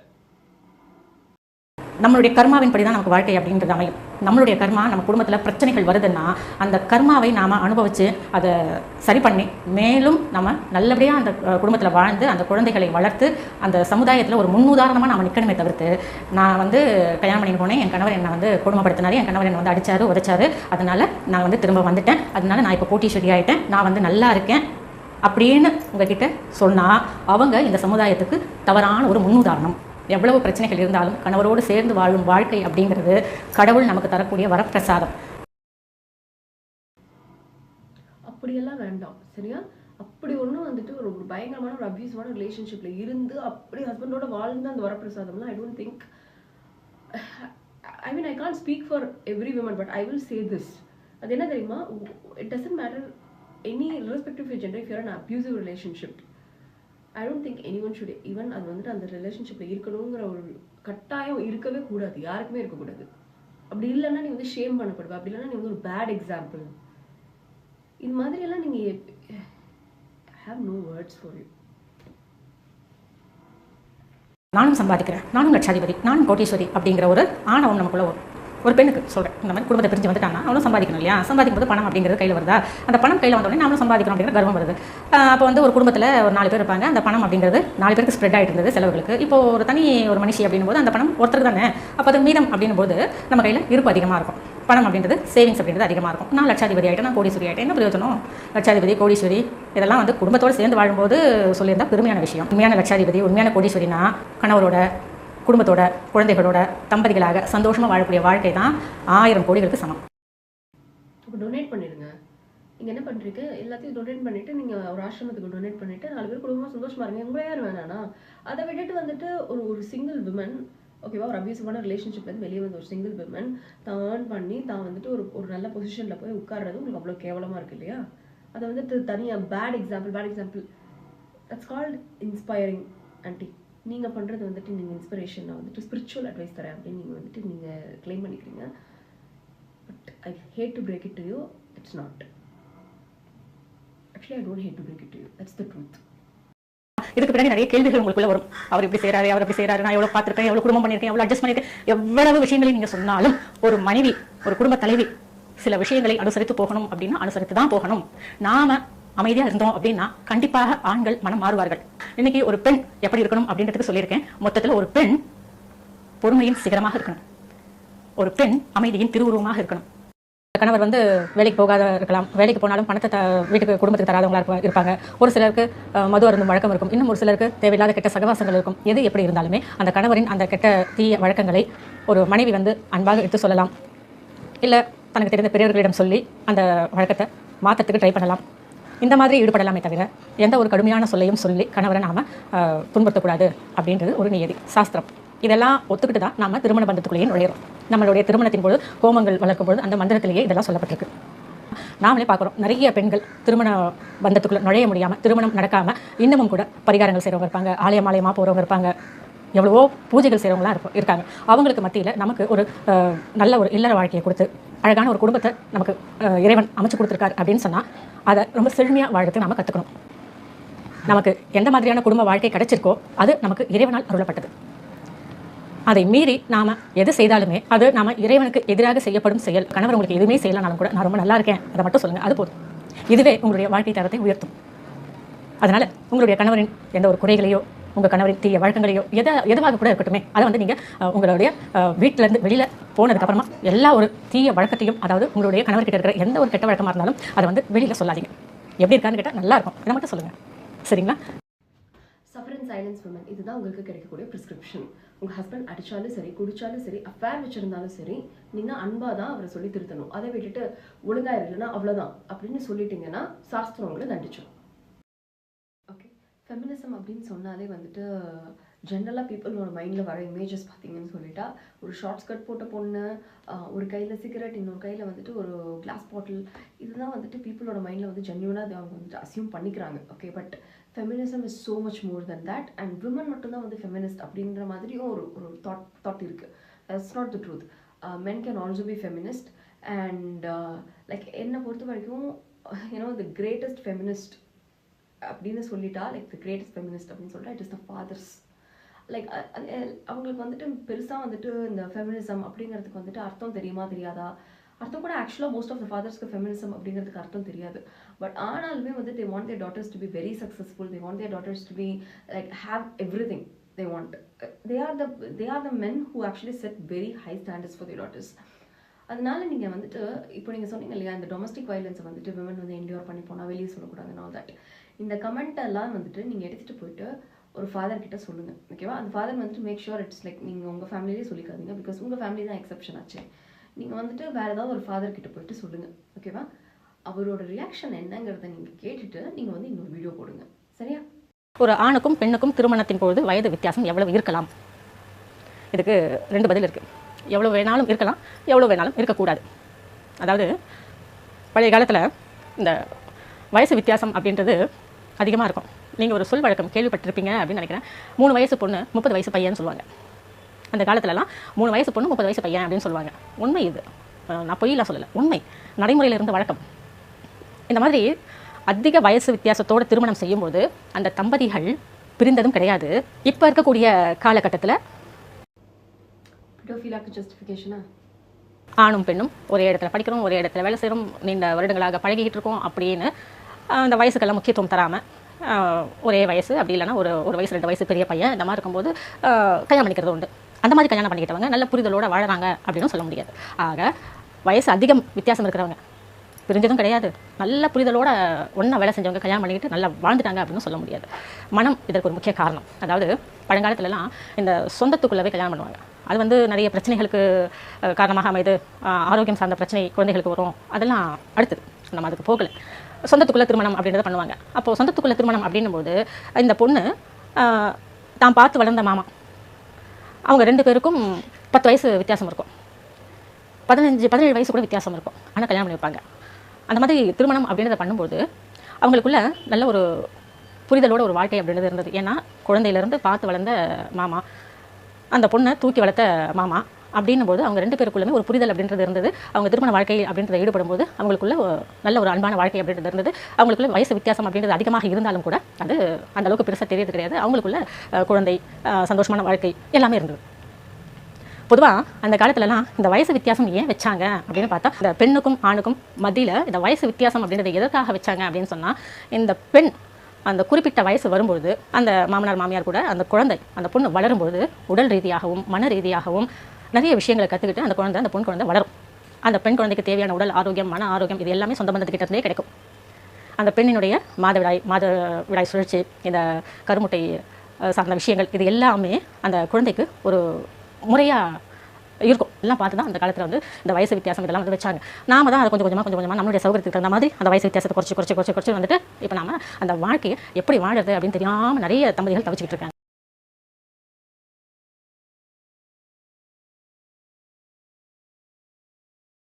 திருமங்கல்யம் அப்படிங்கிறது ஒரு பெண்ணுக்கும் வரம், ஒரு அங்கீகாரம், ஒரு உரிமை. திருமங்கல்யம் அப்படிங்கிறது ஒரு முறை நம்ம கழுத்தில் ஏறிச்சுன்னா நம்மளுடைய இறுதி மூச்சு உள்ள வரைக்கும் அந்த திருமங்கல்யம் நம்ம கழுத்திலே தான் இருக்கணும். ஒரு முறை கூட நம்ம கழுத்தை விட்டு வெளியே போகக்கூடாது. Your influence is classic. திருமங்கல்ய கயிறை நாம கழட்டி வைக்கலாமா, அதாவது நம்ம தாலியை நாம கழட்டி வைக்கலாமா, கேள்வியே தவறு இல்லைங்களா? ஆனா என்ன பார்த்து ஒரு அம்மா இதை கேட்டாங்க. எந்த காரணத்துக்காகவும் ஒரு முறை ஒரு பெண்ணின் கழுத்தில் திருமங்கல்யம் ஏறிடுச்சு அப்படின்னா அந்த திருமங்கல்ய கயிறை எந்த காரணத்துக்காகவும் அந்த பெண் கழட்டி வைக்க கூடாது அப்படின்றது மிகப்பெரிய ஒரு விஷயம். ஒரு பெண் திருமங்கல்ய கயிறு கம்மல் இல்லாமல் கண்டிப்பாக இருக்கக்கூடாது. திருமங்கல்ய கயிறும் கம்மலும் நம்மளுடைய கணவரின் ஆயுளை நீட்டிக்கக்கூடிய ஒரு விஷயம். அதே மாதிரி இன்னொரு விஷயத்தையும் ஞாபகம் வச்சுக்கோங்க. நம்மளுடைய திருமங்கல்ய கயிறை நாமும் நம் கணவரையும் தவிர வேற யாரும் பார்க்கவே கூடாது. இது மிகப்பெரிய ஒரு விஷயம், மிகப்பெரிய ஒரு தாற்பயம். அது நம்மளுடைய தாலி வேற யாருக்கும் காட்சி பொருளாக கூடாது. நம்ம கணவர் மட்டும்தான் நம்ம தாலியை பார்க்கணும், நாம பார்க்கணும். இதுவும் ஒரு விஷயம் இருக்கு. நம்மளுடைய தாலியை மற்றவர்களுக்கு காட்டக்கூடாது. உங்களுடைய சொந்தமாகவே இருந்தாலும், அக்கா, தங்கச்சி, அண்ணி, அத்தை, பெரியமா, வயசுல பெரியமா, யாராக வேணா இருக்கட்டுமே, இந்த ஒரு விஷயத்துல கொஞ்சம் கரெக்டா இருந்துக்குங்க. தாலியை உங்களை தவிர உங்க கணவரை தவிர வேற யாரும் பார்க்கக்கூடாது. ஆலயங்களுக்கு போனால் ஒரு சிலர் தாலியை வெளியில் எடுத்துட்டு போட்டு வைப்பாங்க. இதுவும் கூட தவறு தான். நான் போட்டு வைக்கிறது தவறுன்னு சொல்லல. அந்த தாலியை வெளியே எடுத்துட்டு போட்டு வைக்காதீங்க, அப்படியே வச்சு இப்படி வைங்க. இதுவும் கூட ஒரு சம்பிரதாயம் இருக்கு. தாலியை வெளியே எடுக்கக்கூடாது. வயசுல பெரியவங்க அவங்க போட்டு வைக்கிறேன்னு சொன்னாங்க, தேவையே கிடையாது. அந்த கடவுளின் ஆசை நமக்கு கிடைச்சாலே போதும். யார்கிட்டையும் உங்களுடைய தாலியை காட்சி பொருளாக காட்டாதீங்க. அதே போல உங்களுடைய தாலி உருக்களை மற்றவர்களுக்கு இதெல்லாம் நான் கோத்திருக்கேன், இது கரெக்டா, நான் இதுக்கு தான் வாங்கினேன், இது புதுசு நான் வாங்கினேன், இந்த விளம்பரமே வேண்டாம். தாலியை காட்டவே காட்டாதீங்க. இதெல்லாம் மிகப்பெரிய ஒரு தோஷத்தை தரும் உங்களுக்கு. அந்த தோஷங்கள்லாம் நம்ம தாங்கவே முடியாது. அதற்கான நிவர்த்திகள் அப்படின்றது ரொம்ப கஷ்டம். ஒரு முறை நாம ஒரு தோஷத்தை வாங்கிட்டோம்னா அதை நாம நிவர்த்தி செய்யறதுக்கு பல ஆயுள் வேணும் நமக்கு. தேவையா? அதனால தாலியை கழட்டி வைக்காதீங்க. தாலியை மற்றவங்களுக்கு காட்சி பொருளா காட்டாதீங்க. சரிங்களா? ரசமணியை சுமங்கலி பெண்கள் திருமங்கல்ய கயிறுல ஒரு உரு போலவே கோத்துக்கலாம் அப்படின்னு சொல்லியிருந்தேன். அது நிறைய பேர் கேட்டிருக்கீங்க. நீங்க கோத்துட்டீங்களா, எப்படி கோத்துருக்கீங்க அப்படின்னு கேட்டிருக்கீங்க. நான் நேற்று உங்களுக்கு என்ன சொன்னனோ அதை தான் நான் இன்னைக்கு செஞ்சிருக்கேன். அதாவது என்னுடைய தாலியில நான் அந்த ரசமணியை ஒரு உருவாக நான் கோத்துட்டேன். நான் எப்பவுமே சொன்னதுதான் கோத்துட்டேன். அது எப்படி அப்படின்றத உங்களுக்கு நான் காமிக்கிறேன். அதாவது நிறைய பேர் கேட்கலாம், தாலியை மற்றவங்களுக்கு காட்டக்கூடாதுன்னு சொல்றீங்களே, இப்போ நீங்க மட்டும் காட்டுறீங்களே அப்படின்னு நீங்க கேட்கலாம். நான் சொல்ற ஒரு விஷயம் அதை நானே செயல்படுத்தும் பொழுது உங்களுக்கு அது உபயோகமா இருக்கு அப்படின்னா என்னுடைய தாலியை நான் உங்களுக்கு காட்டுறதுல எந்த ஒரு அச்சமோ தயக்கமோ எனக்கு இல்லை. என்னை கடவுள் மன்னிப்பார் அப்படின்ற நம்பிக்கை எனக்கு இருக்கு. இப்போ நான் உங்களுக்கு என்னுடைய தாலியில நான் எப்படி கோத்திருக்கேன் ரசமணி அதை உங்களுக்கு காட்டுறேன். தாலி உருக்களை மற்றவர்களுக்கு இதெல்லாம் நான் கோத்திருக்கேன், இது கரெக்டா, நான் இதுக்கு தான் வாங்கினேன், இது புதுசு நான் வாங்கினேன், இந்த விளம்பரமே வேண்டாம். தாலியை காட்டவே காட்டாதீங்க. இதெல்லாம் மிகப்பெரிய ஒரு தோஷத்தை தரும் உங்களுக்கு. அந்த தோஷங்கள்லாம் நாம தாங்கவே முடியாது. அதற்கான நிவர்த்திகள் அப்படின்றது ரொம்ப கஷ்டம். ஒரு முறை நாம ஒரு தோஷத்தை வாங்கிட்டோம்னா அதை நாம நிவர்த்தி செய்யறதுக்கு பல ஆயுள் வேணும் நமக்கு. தேவையா? இத பாருங்க, நான் எப்பவுமே சொன்னதுதான். இத பாருங்க, நான் எப்பவுமே சொன்னதுதான். இத பாருங்க, நான் 100% வியாபாரி. I rest my case. உங்களுக்கு பிரச்சனை வராத வரைக்கும் விமன் எப்படி ட்ரெஸ் பண்ணணும், எப்படி தலை செய்யணும், எப்படி தூங்கணும், எப்படி அபியூசிவான ரிலேஷன்ஷிப்லேயே இருந்து சாகணும் அப்படின்னு கண்டென்ட் கிரியேட் பண்ணி அவங்கள ஸ்லட் ஷேம் பண்ணி புள்ளி பண்ணி அதை உங்கள் குடும்ப தொழில்னு சொல்லிப்பீங்க. ஆனால் இதுவே உங்களை பார்த்து யாராவது மேல் அட்டென்ஷன் சீக் பண்ணுறியா அப்படின்னு கேட்டுட்டா உடனே ஐயோ என்னை ஸ்லட் ஷேம் பண்ணிட்டானே அப்படின்னு வருத்தப்படுவீங்க. உங்கள் கமெண்ட் செக்ஷனில் நிறைய பேர் பேட்மேன் சூட் தச்சு தர சொல்லி கேட்குறாங்க இல்லையா? முதல்ல நீங்கள் ஒரு க்ளவுன் சூட் தச்சு உங்களை ஷேம் பண்ணி பேசினா, உங்களுக்கு டிஃபெண்ட் பண்ணி கமெண்ட்ஸ் பண்ணுறாங்க இல்லையா, அவங்களுக்கு உங்களுக்காக சப்போர்ட் பண்ணி நிறைய இன்ஃப்ளூயன்சர்ஸ் பேசினாங்க. லைக் தனுஜா அக்காவாகட்டும், இல்லை கருத்துக்கண்ண மம்மின் பேஜஸ் ஆகட்டும், இல்லை கைஸ் கில்ஸ், இந்த மாதிரி நிறைய பீப்புள் பேசினாங்க. அவங்களுக்கு ஏன் இவ்வளவு ஏன் இவங்க தான் உங்கள் அம்மா, இது உங்களோட குடும்ப யூடியூப் சேனல் இப்படின்னு தெரியறதுக்கு முன்னாடி ஏன் அந்த பொண்ணு அவங்க ஒரு ட்ரெஸ் தைக்கிறாங்க, அதை அவங்க போட்டு காட்டுறாங்க, அவங்க ப்ராடக்ட், இதில் என்ன தப்பு இருக்குது அப்படின்னு உங்களுக்கு சப்போர்ட்டிவாக நினச்சேன்னா உட்பட எல்லாருக்கும் டிஸ்ட்ரிபியூட் பண்ணிடுங்க. உங்களுக்குன்னா விக்டிம் கார்டு, மற்ற பொண்ணுங்கன்னா ரெட் கார்டு இல்லையா? எந்த கடவுளும் விமன் இப்படி தான் இருக்கணும், இப்படி தான் ட்ரெஸ் பண்ணணும், அப்படி இல்லைன்னா அவங்க வர்ச்சுவஸான விமன் கிடையாது அப்படின்னு சொல்லலை. விமனோட ட்ரெஸ் தான் சமூக பாதிப்பு ஏற்படுத்துது அப்படின்னு சொல்லியிருந்தீங்க இல்லையா? there are two kind of men. ஒரு கைண்ட் விமன் என்ன ட்ரெஸ் பண்ணாலும் சரி, என்ன பேசினாலும் சரி, என்ன ஏஜ் குரூப்பாக இருந்தாலும் சரி தப்பாக தான் பார்ப்பாங்க. And then there is this other kind. ஒரு விமன் என்ன மாதிரி ட்ரெஸ் பண்ணியிருந்தாலும் இல்லைனாலும் ஒரு கன்சென்ட் இல்லாமல் they will never lay hands on that woman. Okay, ஆனால் இந்த ரெண்டு கேட்டகரி ஆஃப் மென்னோட மைண்ட் செட்டுக்குமே ஒரு விமனோட ட்ரெஸ் ரெஸ்பான்சிபிள் கிடையாது. So stop spreading hatred and regressive thoughts. இதுக்கு மேலேயாவது ஸ்டாப் பீயிங் ஹிப்போக்ரிட்ஸ் அண்ட் இந்த மாதிரி விமன் சப்ரெஸிங்கான கண்டென்ட்ஸை ரிமூவ் பண்ணுங்க. Be responsible and supportive of women. உங்களை நான் வந்துட்டு ஃப்ரீயாக வந்துட்டு இந்த அண்டர் ப்ரிவிலேஜ்டு விமன் இருக்காங்களே அவங்களுக்கு வந்துட்டு கோர்சஸ் எடுங்க, ஹெல்ப் பண்ணுங்க, எம்பவர் பண்ணுங்க அப்படியெல்லாம் நான் சொல்லலை. உங்கள் பிஸ்னஸ் என்னவோ அதை மட்டும் பாருங்கள். ஓகே, இதுக்கு மேலேயும் நான் உங்களை அவமானப்படுத்திட்டேன், இன்சல்ட் பண்ணிட்டேன், எம்பாரஸ் பண்ணிட்டேன் அப்படின்னு உங்களுக்கு தோணுச்சுன்னா நீங்கள் பேசின பேச்சை பார்த்து உங்களுக்கே அவமானமாக இருந்தால் அதுக்கு நான் பொறுப்பெடுத்துக்க முடியாது. So unapologetically good bye, good returns.